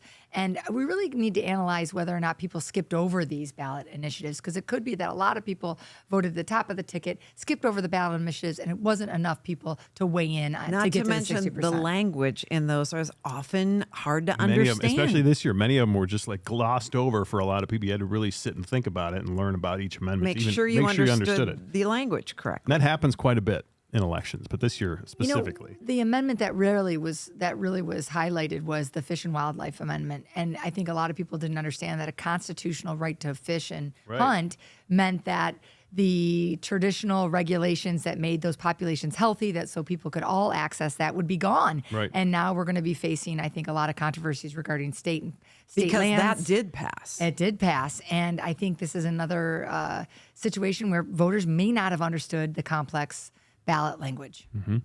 So Amendment 2 passes. We'll go to Amendment 1 here also. This was an interesting one. The concept of basically a partisan school board, putting candidates for school board positions on the ballot in 2026 with a D or an R next to their name, basically identifying their political affiliation, identifying their political party.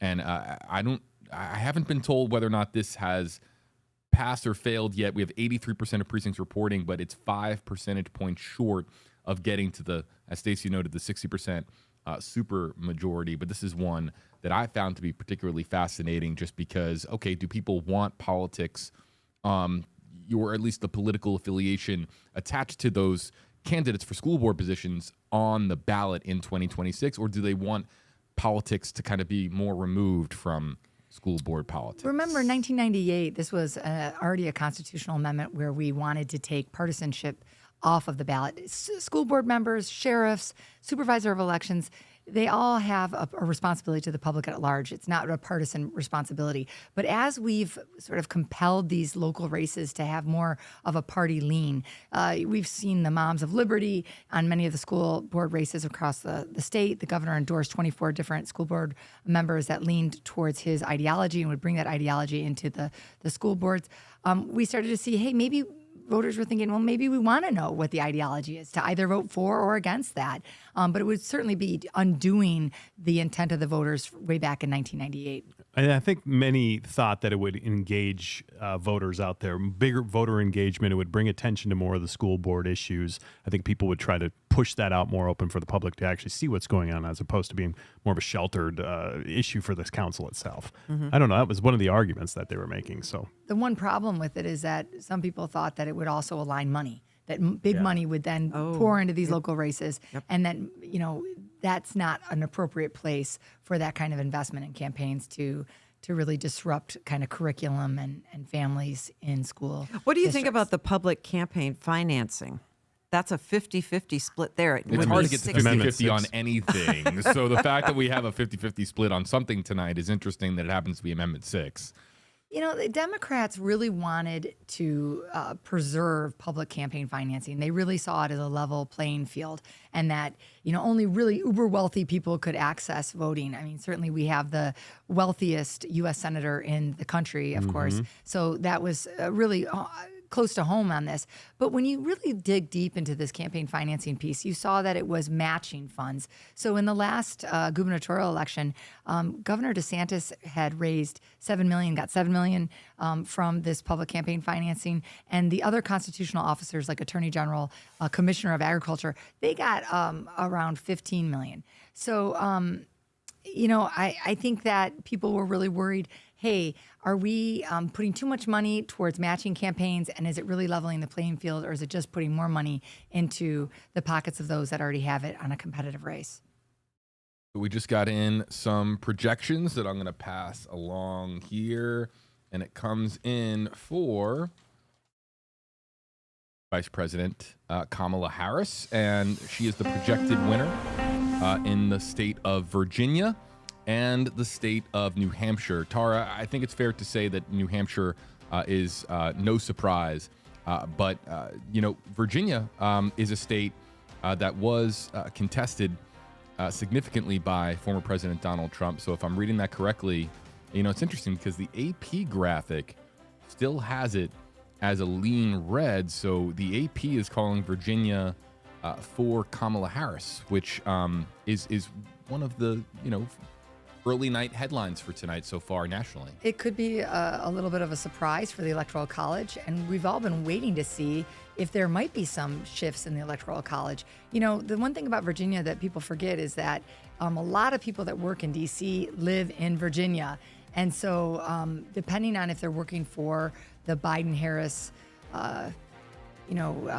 administration, they might be pouring into the D vote for Virginia. But, not a big upset there. We're still looking for that Southern strategy. We're still looking for the blue wall. Those are the keys to the presidency and the Electoral College. And there's really no calculation that either one of the candidates can get to 270 without those states. Mm-hmm. And so until we start seeing more firm numbers come out, we know North Carolina is leaning towards Kamala Harris, but until it's called, and all eyes are still on the holy grail of Pennsylvania. Do we know how far that's along, Pennsylvania? We can bring that up here and actually start to look at it, Josh. All because, eyeballs want to see it. Yeah, that's 2020. that's the Guess big what? one. 2020. It took 5 days. I also want to Wow. be clear that was not via the AP. That was News Nation via Decision Desk HQ calling both Virginia and New Hampshire for the Vice President of the United States, Kamala Harris. That's why you see it here. This is the AP map. So the AP map, we can actually go interactive and try to look at some of the counties. We can go county by county in this widget, Josh. And they obviously don't call it at the same time. These are different sources that we trust and determine when a race is called, and News Nation and Decision Desk is one of them. So if they call it for a race, we believe that's safe enough to call from our perspective. But yes, the AP would have different results at this point, but we'll probably be following suit shortly. So what's interesting about Pennsylvania, and we talked a little bit about this earlier, is that as the night progresses, we will see more Donald Trump votes come in because we're going east to west, really into those rural counties in Pennsylvania. You can see there on your screen that Kamala Harris has about 2/3 of the vote right now in Pennsylvania to Donald Trump's about 32%, but only 13% of precincts reporting there in Pennsylvania. Pennsylvania is the state that many political analysts have circled and said this is the state that could ultimately determine who is the next president of the United States. And it took 5 days back in 2020. 5 days. And we were coming in earlier. I heard you guys talking a little bit about this. Obviously, Democrats would want to win that. If they didn't, though, is there a position where you start to panic, either party? When is there a big state loss or something that's going to show the tea leaves essentially that, hey, this is trouble for a campaign? I think if you're going to lose some of the blue wall states, we're still looking at Wisconsin, Michigan. Those you need to have. Pennsylvania, obviously, we've talked about. But you have to cobble together the blue wall states. You got Wisconsin, Michigan, Pennsylvania, but then look at your southern strategy. So it's almost like a puzzle. If you take one out of the blue wall, you got to add one from the southern strategy. And, of course, that is Nevada, Arizona, Georgia, and North Carolina. Those are the states that only have Donald Trump winning in the past by maybe 10,000 votes. And so that's why we're just biting our fingernails saying, okay, this composition of the Electoral College map is really going to depend on what pieces of the puzzle can go for each candidate. There is a number of pathways for both Donald Trump and Kamala Harris to get to 270, but I don't see a pathway that doesn't have that blue wall without him. Okay. So we have this poll up right now, and we're asking our audience to vote on this poll. We asked, of course, people have been voting, for the last several weeks. So we're always going to ask a question that we think that people are going to want to answer. And I think that's why Josh was chuckling, right? Is because I didn't see January on there, but right. I mean, February while we're speaking, spring 2025 on there. So when do you think the race for U.S. president will be called? We have this right now live on WFLA.com/poll. We've already received. Let's see how many votes we had before this particular call to action. I believe. What are they saying? I'm interested I'm now. curious too. I am too. What a tease, JB. Come on. That's what we do here, Josh. You know how it works with polling. 1,400 votes have already come in before we've even gotten to this point in the stream. So I would imagine that number is going to go up from here. But basically 4 options that you think that the race for president will be called tonight, that it'll be called at some point tomorrow, that being really at any point on Wednesday. Some point later in the week, as a reminder, the race in 2020 was called the Saturday. The AP called it the Saturday after Election Day. Or if you're a pessimist, you're talking mid to late November or even beyond. Is there even a chance that by Thanksgiving that everybody's sitting around their Thanksgiving turkeys and Let's we hope aren't? not. Yeah, we hope not. None of us want that No, we conversation. don't want to keep. We don't want to keep it going. Hey, Yeah. JB, let's talk about something that's kind of been a mystery, which is what happens if you have an electoral college tie? And some of those pathways to the presidency to get to 270 actually result in an electoral college tie. I've heard about 269 and 269. Well, it isn't right? have to do with something with Nebraska. Yeah, small that's portion exactly of right. Nebraska. Nebraska and Maine are the only states that bifurcate their electoral college. That's it. Okay, Yep. so they have a a proportional allocation of their electoral college votes depending on the vote. They're the only two that do that. So there's a couple scenarios. One is that Harris wins the Rust Belt, exactly 270. Of course, she wins. But if she's just shy of that Nebraska 1 electoral college vote that she needs to cobble that together, and you have a 269 to 269, what happens? Well, we are so lucky because we have a U.S. Constitution that kicks it to the congressional districts in every one of the state. And so in the state of Florida, we have 28 U.S. House of Representatives, and so they'd have one vote. Every state would have one vote. Can you imagine and then that if would, it got to that? Wow. and that's yes, because then I mean, stranger things probably have happened, and that could be a possibility. at this point, with this kind of razor thin with what margins, we've seen so far, right? Yes. Interesting. So So that's kind of just in, interesting. projected winner, Kamala Harris will be taking the state of Illinois. That is according to News Nation via Decision Desk HQ. Very little surprise here that Illinois goes blue, Tara. No. Tara, Josh and I were talking earlier. We were trying to recall the last, I guess, what you would consider a landslide presidential win. Who would that have been? I moved here in 2020, the year We of were the trying to figure out if it hanging was- Chad, or 2000. I'm sorry, You know, with the hanging it Chad. wasn't. Yeah, geez, I How remember about that. Obama? That It was election? not 2012. Now remember, in 2012, Obama was not thought to win, and so the last really voter enthusiasm that produced a lot of voter turnout and clear win was 2008 with Obama. And I think that's a fair. But, well, wait a minute. If that's historical, don't discount 2020 with Joe Biden. Joe Biden in 2020 won big. And so that's our most recent presidential election. But people kind of forget about that Because Poor it was Joe so Biden. contested, right? It was so was. contested. And of course, it was in the height of COVID. Right. And it was burdened by January 6th and all sorts of other social turmoil. But his performance, his electoral performance was very strong. And the last time before that was, of course, 2008 with President Obama. Okay. She cleared that up for us, didn't Yes. she? Thank you for that. Hey. Right as Tara mentioned, Biden, Delaware, of course, his home state, goes to Kamala Harris. Again, very little surprise there. So So far, the biggest surprise has been Virginia, correct? I think so. I think that's basically what we were alluding to earlier. And Tara, I'd be curious for you to chime in there. Is that the most surprising spot on the map right now? Well, I'm looking at that, and I'm also looking at the trends. So we know that Georgia's already has about 52% in Donald Trump's favor, with 64% reporting. You know, that's something that we're watching, and you know that has a high population. We need Georgia to sort of determine the electoral college map. All these other states are really performing the way that we expected. But to Georgia's red is Pennsylvania's trending blue. And so that's an interesting comparison and juxtaposition. Many people thought that Kamala Harris made a compelling argument in Georgia, could really win Georgia. We're not saying that she's not, but as it's trending right now, Donald Trump is up, but Pennsylvania is trending blue. So that shows that maybe we're going to start to see results and decisions sooner rather than later. Of course, Pennsylvania is one of those states that the state law prevents counting the votes until Election Day.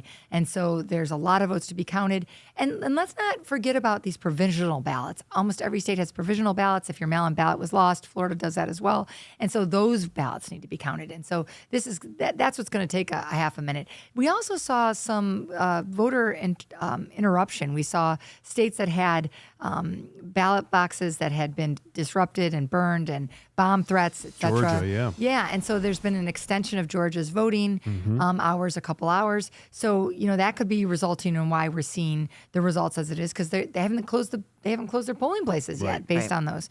So I think we're still just have to wait and see, but we're starting to see indications that America has voted in a way that we expected. In many of our electoral college maps, we had these red states. They're performing exactly what we thought they were going to do.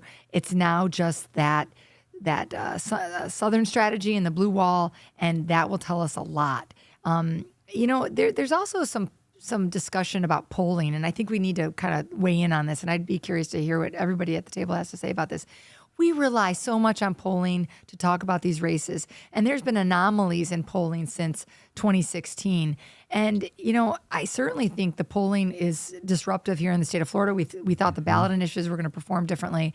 I think that this is going to be an election where we have to rethink if the polling is so far off going into the race, maybe we need different tools to measure the voter intent prior to an election, because polls are one of the most important socializing agents to a voter. Voters in America love to vote with a winner. If the horse race has the thumb on the scale for one candidate over another, it certainly is compelling for a voter to vote that way, and it may be completely inaccurate. And especially, I think, when you think of younger voters or even first-time voters, when they're coming into the fold, not even really knowing what to expect, and they're looking at all these polls saying, all right, I'm going to kind of lean this way or lean that way, that can have a really big effect on what they do in the ballot box. I mean, I think...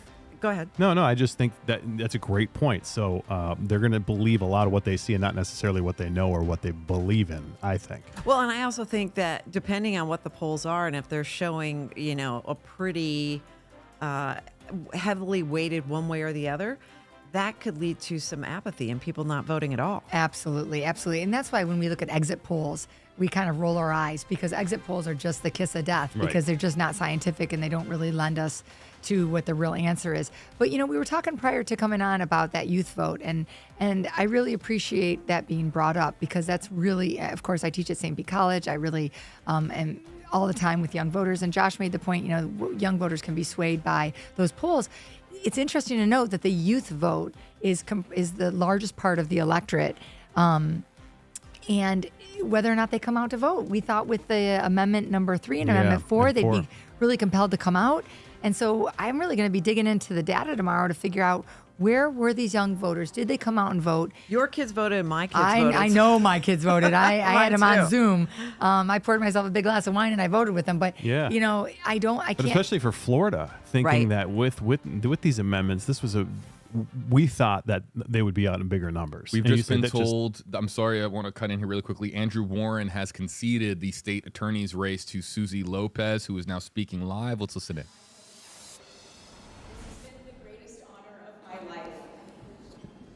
I'm so grateful for each and every one of you.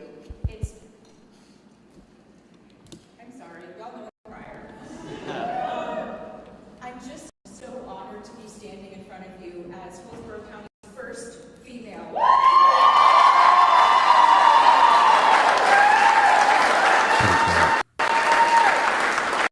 We apologize for the poor audio here. We didn't tap into the PA system, so we're listening to this from the camera microphone in the back. We'll listen in for just a few more minutes. For the people of Hillsborough County. This is a win for our law enforcement community. And I'm looking at a couple of my favorites, a few of my favorites who are in the room right now. And we are blessed to have you. And know that my team and I will continue to work so hard with you as we keep Hillsborough County safe. Because when law enforcement feels supported, our community is a safer place. I want to thank my team. There are so many people to thank, and I will eventually write thank you notes. I'm so grateful for each and every one. All right, so we know that the audio is poor there, so we'll bring it back out to, once again, we had this up a moment ago, but the projected winner. Now that the polls have closed in the Mountain Time Zone, really soon after 9 o'clock Eastern, we had the projected winner from the AP come down for Nebraska, North Dakota, South Dakota, and Wyoming. And as expected, no surprise. You could have called this a year ago. It's going to be Donald Trump in those 4 states. Tara, no surprise. No surprise. But, North Dakota and South Dakota also had ballot initiatives on it regarding marijuana. So I'm going to be looking at that to see if there is a little chasm between supporting the marijuana amendment and the vote for Donald Trump, because that's going to tell us what the proper messaging was to compel someone that's going to vote for Donald Trump to also vote for marijuana. And I think people that are going to be reinvigorating recreational marijuana here in the state of Florida are going to be looking at those 4 states and saying, okay, why did in those states Trump win and recreational marijuana also passed, and why didn't it happen here in Florida, to try to unwind the story here and what moves voters here? Because those states are very red, we're very red, and if marijuana passes, that'll give us an indication of what maybe the messaging needs to be in the state of Florida. Let's look at the numbers here as they have come in on the big amendments tonight. Before we're about to bring back on Tom Lee and Jim Davis, but the right to abortion, Amendment 4, not getting the 60% necessary, and then as Tara was just noting, recreational marijuana. I mean, look at the numbers here. I mean, they're pretty similar. 56% yes for marijuana, 57% yes for abortion. I don't know how many people, Tara, coming into tonight thought that the percentage points would be lower for Amendment 3 than for Amendment 4. I think that's going to be one of the big surprises of the night. Absolutely. And I think the polling that we had out of the University of North Florida showed us that, there was actually a greater support for the right to enshrine reproductive rights in Florida. And that's why I can't help but scratch my head and wonder how much the campaigning affected the outcome of this. I think it was very difficult to decipher what was really on the ballot, what wasn't, what did that amendment really mean. But let's go back to the marijuana amendment. That was also very hard to understand. Were you able to grow marijuana in your own home? That was a very popular commercial in my house. Can you grow your own, or what is this going to really compel? Can you smoke it in parks? Can you smoke it in stadiums? And we saw the First Lady of Florida get on a commercial. That was very unusual, and I wonder how much of an impact that had on these two amendments. But back to the Susie Lopez and Andrew Warren race. Now that it's Susie Lopez has won, I don't necessarily think that this is the end of Andrew Warren's career in politics. He has a long, I think, future in politics. He has made a name for himself. He has fundraising chops, and he has, I think, the kind of political position that he could run for other things, whether they be a statewide race or a local race. I don't think it's the last we're going to see of Andrew Warren. But does he have a case still in terms of what he says about the governor saying, hey, it was illegal, he did this on a federal level, on a state level? Where does that go, that whole debate over how he lost his job? Does that essentially go away? It's been decided. The federal court said, hey, Governor DeSantis didn't have the right to unseat you, but we don't have the constitutional power. And I forgive me for my Schoolhouse Rock's about to do, but separation of powers, the judiciary can't take on the role of the executive. Here's Susie Lopez. Let's just listen in for a moment now that we can hear It's emotional. I'm the first duly elected female state attorney in my hometown. And a win for my office right now is a win for our law enforcement partners, for our community partners, and I can't wait to see what we're going to do in the next 4 years. There's a lot of people who looked at this county and said, this has been a Democratic county for a long time. It's going to be a tough road for a Republican to win. What do you have to say about that? We worked our tails off. We worked our tails off because everybody, no matter what party they are, no matter where they live, everyone wants the same thing. They want a safe community. They want to know that if someone breaks into their home, that person's going to be held accountable. And we're keeping our community safe, and the proof is in the pudding. The crime statistics show that.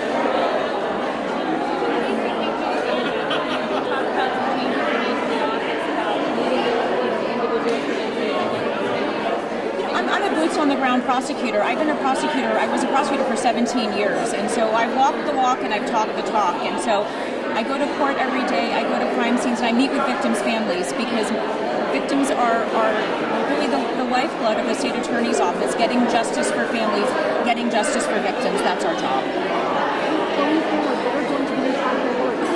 I'm sorry. Top priorities going forward. We're going to continue to work with our community and law enforcement partners, and we're going to keep Hillsborough County safe, and we're going to make it even safer by working together with them. Because when our community partners and law enforcement feel supported, the community is safer.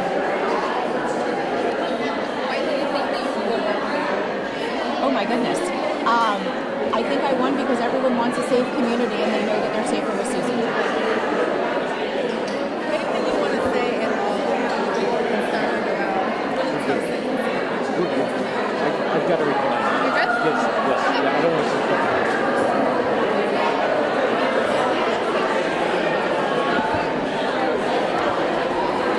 Great talking to you guys. See you guys. Thank you. All right. Josh Benson, Stacey Scheibel. You'll see them tonight, of course, on your local election headquarters. WFLA News Channel 8 will bring back Jim Davis and Tom Lee in just a moment. As we're paying attention, Tara, you and I, to, of course, this map here is... look at all the red and all the blue. It's beginning to fill in, and it gives us an opportunity to get a projection in here as well. This is coming in from News Nation via Decision Desk HQ that Donald Trump will win the state of Texas. There are some blue pockets in the state of Texas, but not enough to secure, of course, the entire state, Texas going to the former president of the United States. Once again, a lot of these states, very little surprise. This one, no different, Tara. No, not at all. And I think the race to watch in Texas wasn't for Donald Trump. It's Ted Cruz. Right. You know, there's a really funny quote by a former U.S. senator that said, I hate Ted Cruz, but I like him better than everybody else in the U.S. Senate. So Ted Cruz has a very competitive race against another state rep in the state, and that could change the composition of the U.S. Senate. So we're watching Texas more for the U.S. Senate race than we are anything else. And as we're looking at this electoral college map, it's really interesting because there's pockets of some of these states, these swing states, that are necessary for the pathways to the electoral college that we haven't talked quite about.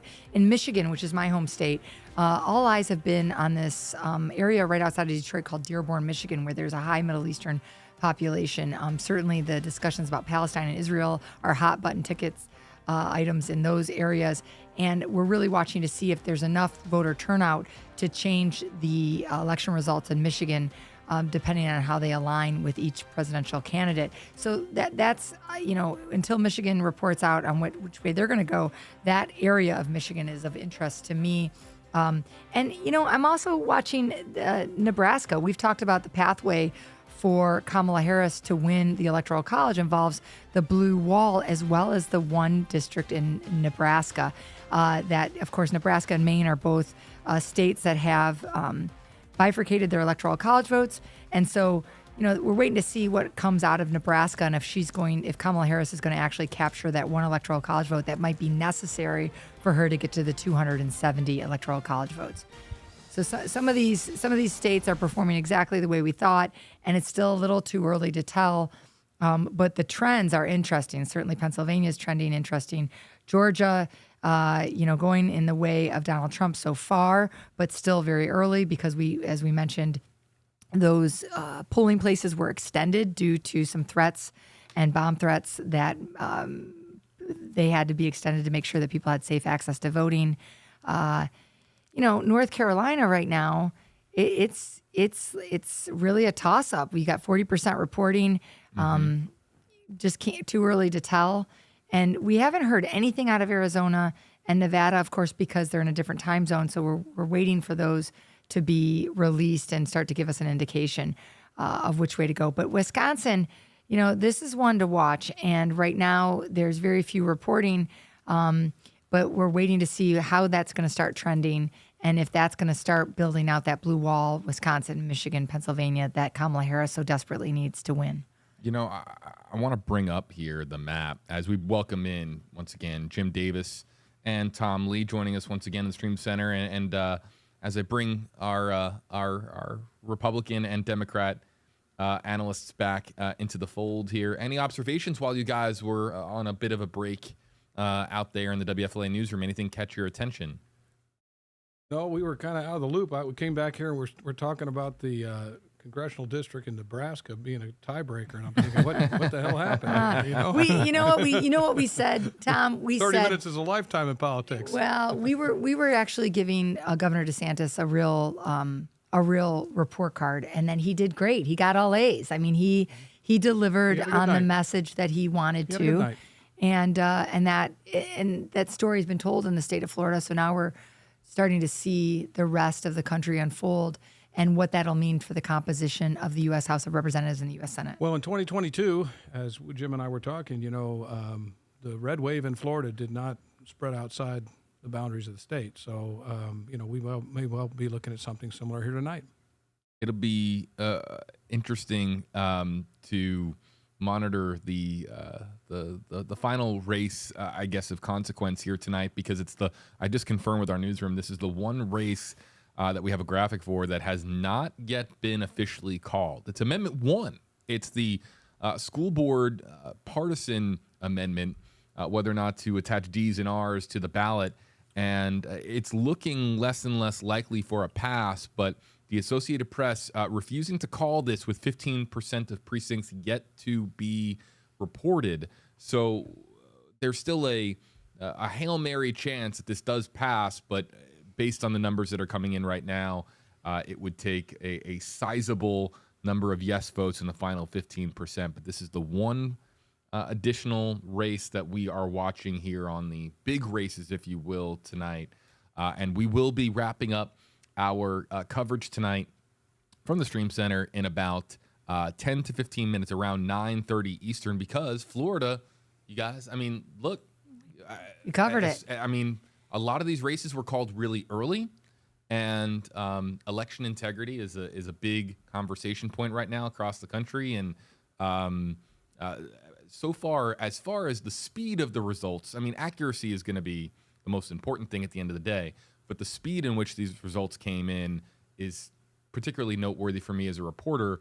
Sometimes we're talking about these precincts still being at 50%, 60% reporting at 10, 11 o'clock at night. Here we are, 9:18 Eastern, and we've got almost all precincts reported across the entire state. These are unofficial results. Of course, they have to be certified in the state of Florida, but they did come in pretty quickly tonight, Tara. And, we have to give a shout out to our 67 supervisor of elections. Absolutely. I mean, we came into the election cycle feeling that Florida had high integrity, efficiency, and a real care for access to voting. And I think they've showed up for us. And I think it's a real win for the supervisor of elections across the state, and to show that states have the ability to have fair and protected elections. So I think, we cannot do anything but commend them and say thank you. And all of the poll workers, all of the election workers, poll watchers that came out to support these elections too should be given a round of thanks, because it takes a lot of a community in a state the size of Florida to make sure that we have these fair and safe elections. So well done to the state of Florida. I'd like to bring up the last section of our live stream tonight from a website perspective, and I'll go full screen here to this. Jim, Tom, this might interest you. We've been running a poll all day on WFLA.com asking folks that visited our website for election results when they think the race for president will be called. We gave 4 options, either tonight, at any point tomorrow, later in the week, or mid to late November. We're going to reveal the results here in about 5 minutes, but we want to let our audience know that you still have time to cast your vote. Right now, it's a no sign-up, one-click poll on WFLA.com/poll, and we'll reveal the results here in about 5 minutes. Jim, Tom, Tara, I want to get your vantage point on this. Are you more optimistic that the race for president could get called tonight or tomorrow? Or are you more of a pessimist? Do you think that we're talking about later this week or even beyond into the month of November? So I would say later in the week, because I think it takes Pennsylvania a while to come in. But I think we're gonna know tomorrow where this is shaping up. But I think, to be clear, it's going to be the end of the week. I think that's very fair. I think we may well know, tomorrow starts at 12:01. We may well know before people get up in the morning where this is headed. But to call the race, you're probably looking at late tomorrow or into Thursday. I agree with the gentleman, and I also think that we need to make room for those that might contest some of these races. So, you might have the tea leaves might be directing you to which way, but there's going to be ensuing litigation that's almost already predetermined. I think it's interesting to note right now that when you look at Georgia, and you look at, and Georgia right now has about 70% reporting. Donald Trump is up. North Carolina, it's only got about 50% reporting, and Donald Trump is mildly up. Can we talk about Virginia for a second? Okay. Because, so News Nation, via Decision Desk HQ, about 20, 30, maybe even 40 minutes ago now, called Virginia for Kamala Harris. The Associated Press, as of right now, has Donald Trump up in that state by about 25,000 votes. Now, look, there's still a lot of precincts reporting, but this is where we get into the game of when to call races, right? The AP does not feel comfortable calling Virginia yet, but News Nation, Decision Desk HQ, they did call this for Kamala Harris. So, I mean, that there's how many? That's 13 electoral votes. That's a significant number of votes for one candidate or the other. Fair to say that Virginia isn't cemented. It's only got Harris's. 52% reporting yet. So is it a bit premature of a I projection? absolutely think it's premature. And, this is like what we talked about, the beginning of the night to the end of the night. When they start counting ballots, does it shift the Electoral College map and not? And I think Virginia is a great example of you don't be so quick to call it. So that's something that we need to be watching. And even though we have other states trending blue, if they haven't been called yet, you just don't know. When you're talking about 10,000 votes, JB, 10,000 votes in some of these states, that's close enough that you really got to be mindful. And the early calling of these states can have an influence on the election too. They can, drive people not to come out and vote, or they could even draw, rise to questioning the integrity of the election. So I think you're right to say let's just slow this down for a bit and see if Virginia can get more of their votes counted before we call it. Yeah, So what it illustrates, is we don't know where the votes are coming from. For example, if the votes have not come in from Northern Virginia, I can see why they did that because it's a heavy Democratic stronghold now. But you got to be careful about this stuff, particularly if the race is close. And so it's premature for us to start judging these states until we know where the votes haven't been counted. Georgia, North Carolina. Absolutely.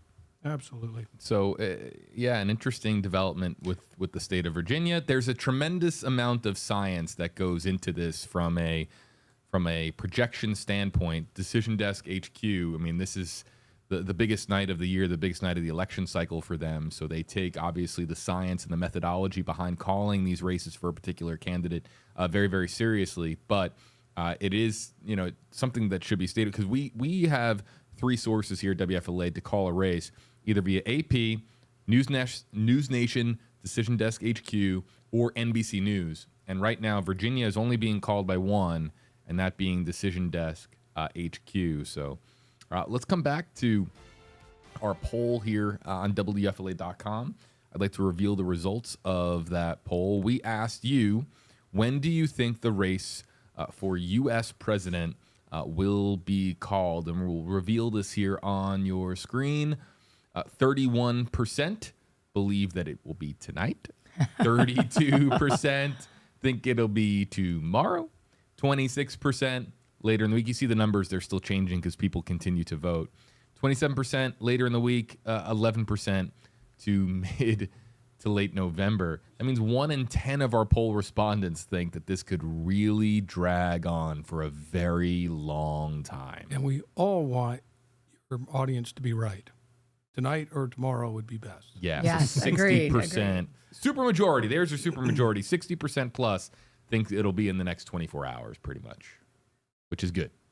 What we want. We don't want the more this drags on. Obviously, the more that it just hangs over the country. I think that people just want a result and a result that they can understand. I think that's fair to say. JB, I also think this is an interesting time to shift to some third-party discussion. In the past, Jill Stein has often been, because she's the nominee from the Green Party, and most of us in Florida remember, Ralph Nader at the top of the Green Party ticket and how he affected the 2000 outcome. But, we haven't had a whole lot of discussion this election cycle about third-party candidates and their impact once Kennedy was sort of absorbed into the Trump campaign. And I think that's a good thing for the electorate because we're not distracted by it. We don't necessarily worry about the third parties siphoning votes and disrupting the outcomes. And so whatever the outcome is tonight, whether it's for Harris or for Trump, we're not as worried about the third party candidates impacting the race as much. Let's, as we begin to wrap up the live portion of the program here with our panel, we are here live on your local election headquarters. Let me again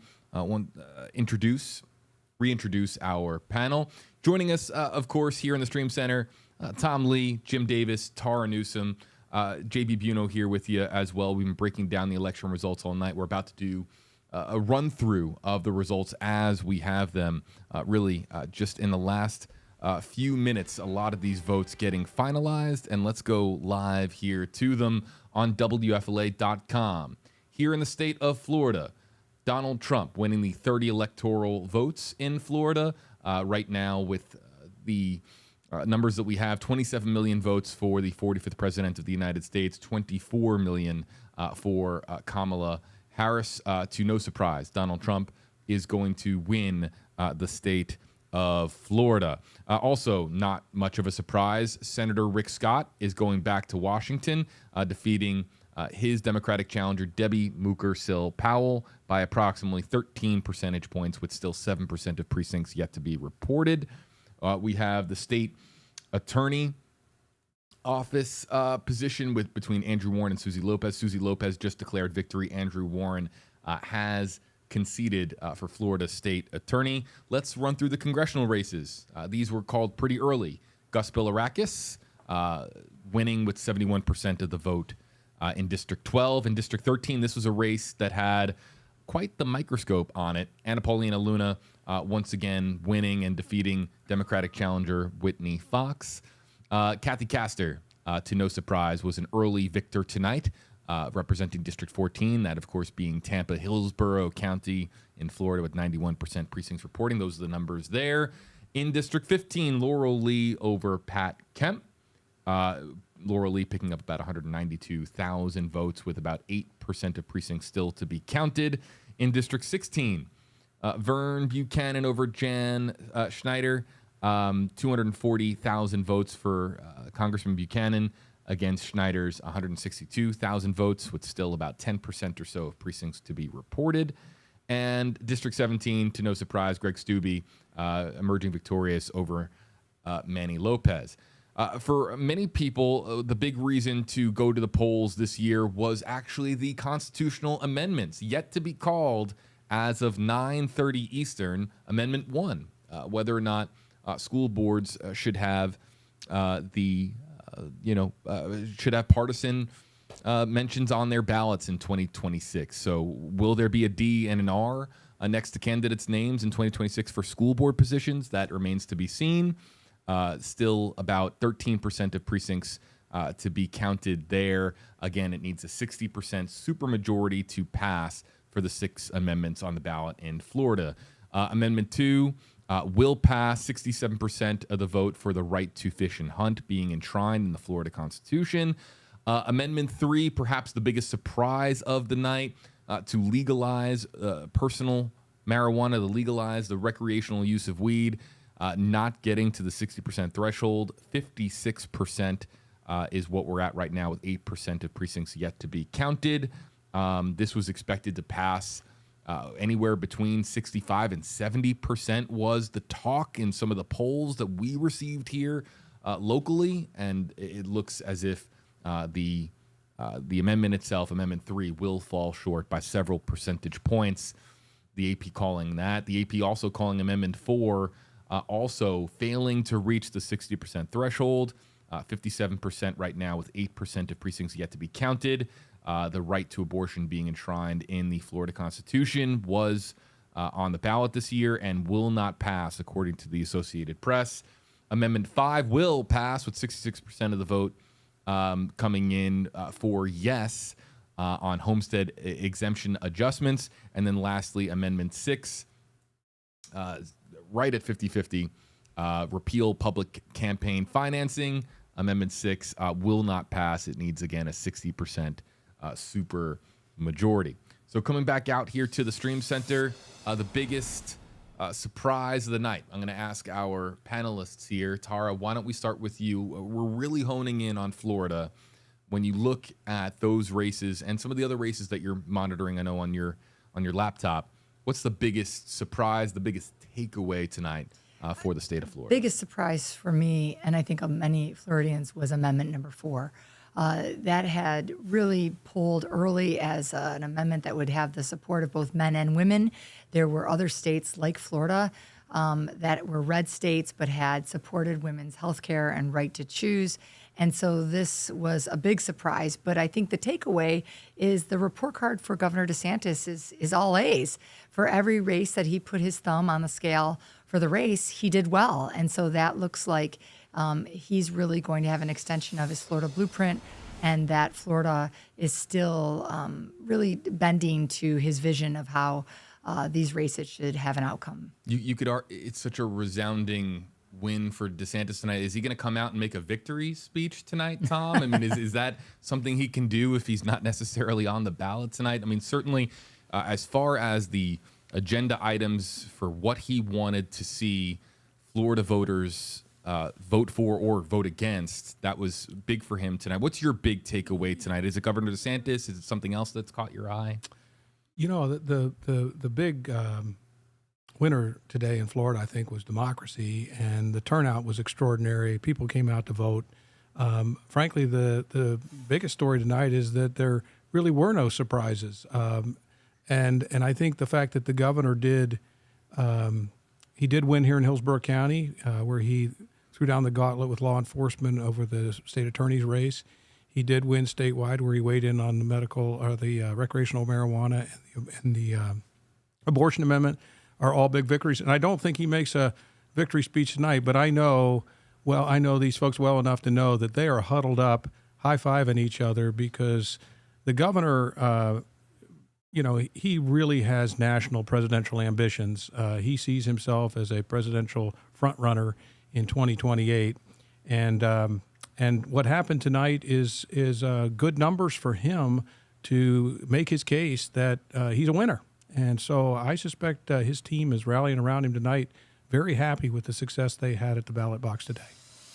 Also being joined here by Jim Davis. Jim, your big takeaway tonight. I mean, when you look at this, I mean, Kathy Castor, the only Democrat to emerge victorious in the local races that we've been covering tonight. But what are you really honed in on? Well, I just want to say I think we as a state are being used to advance the DeSantis presidential ambitions. And I think we have one of the most restrictive abortion standards in the country now. It's going to be very hard to undo that.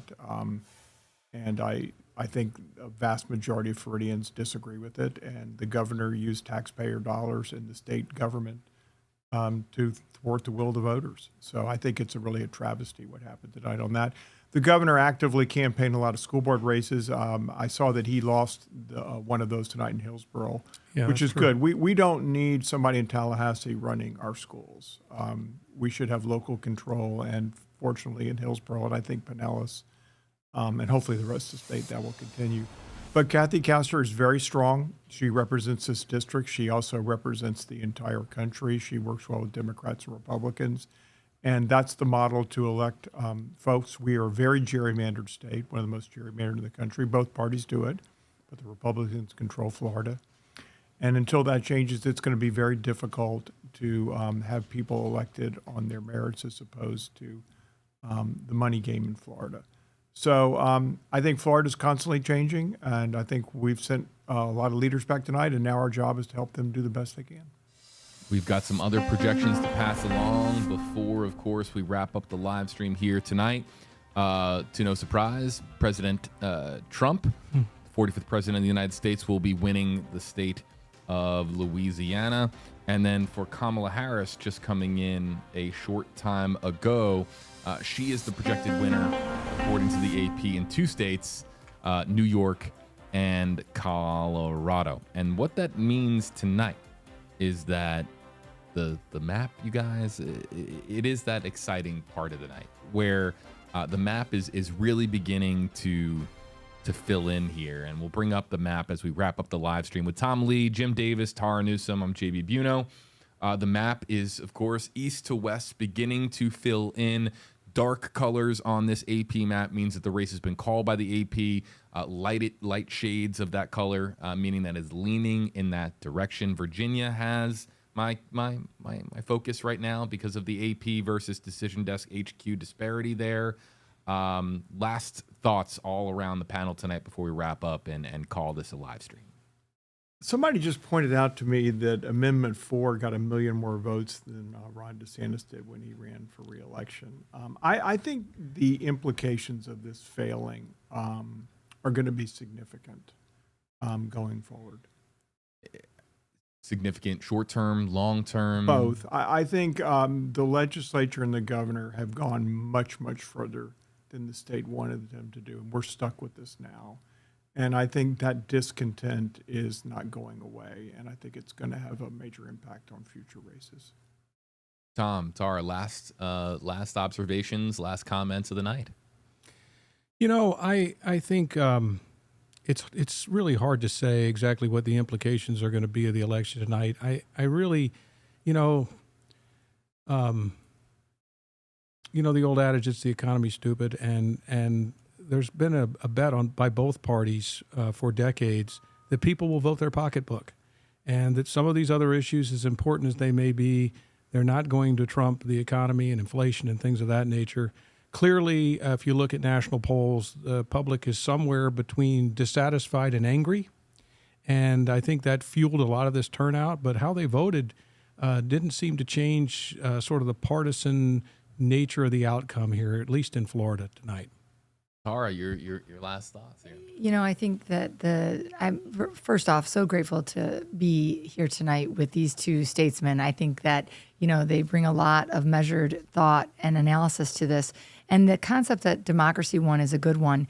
I also think that engagement, you know, we saw voter enthusiasm in the state of Florida in ways that we hadn't seen in the midterm elections. And so we're starting to capture the imagination of voters to participate. And it will now be up to them to decide, did the state swing too far right with this election? And will that then be like the pendulum back? Or are we on the track that they want to go forward? And what I'm really hopeful for is that no matter whether you're Republican or Democrat, that we're going to come together in Tallahassee in the next legislative session and get to work for people in Florida.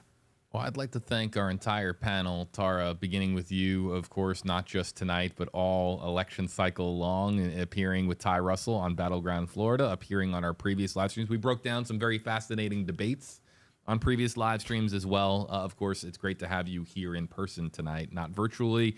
And of course, our two analysts tonight, Jim Davis and Tom Lee, bringing tremendous amounts of experience and expertise from their respective parties to the table here.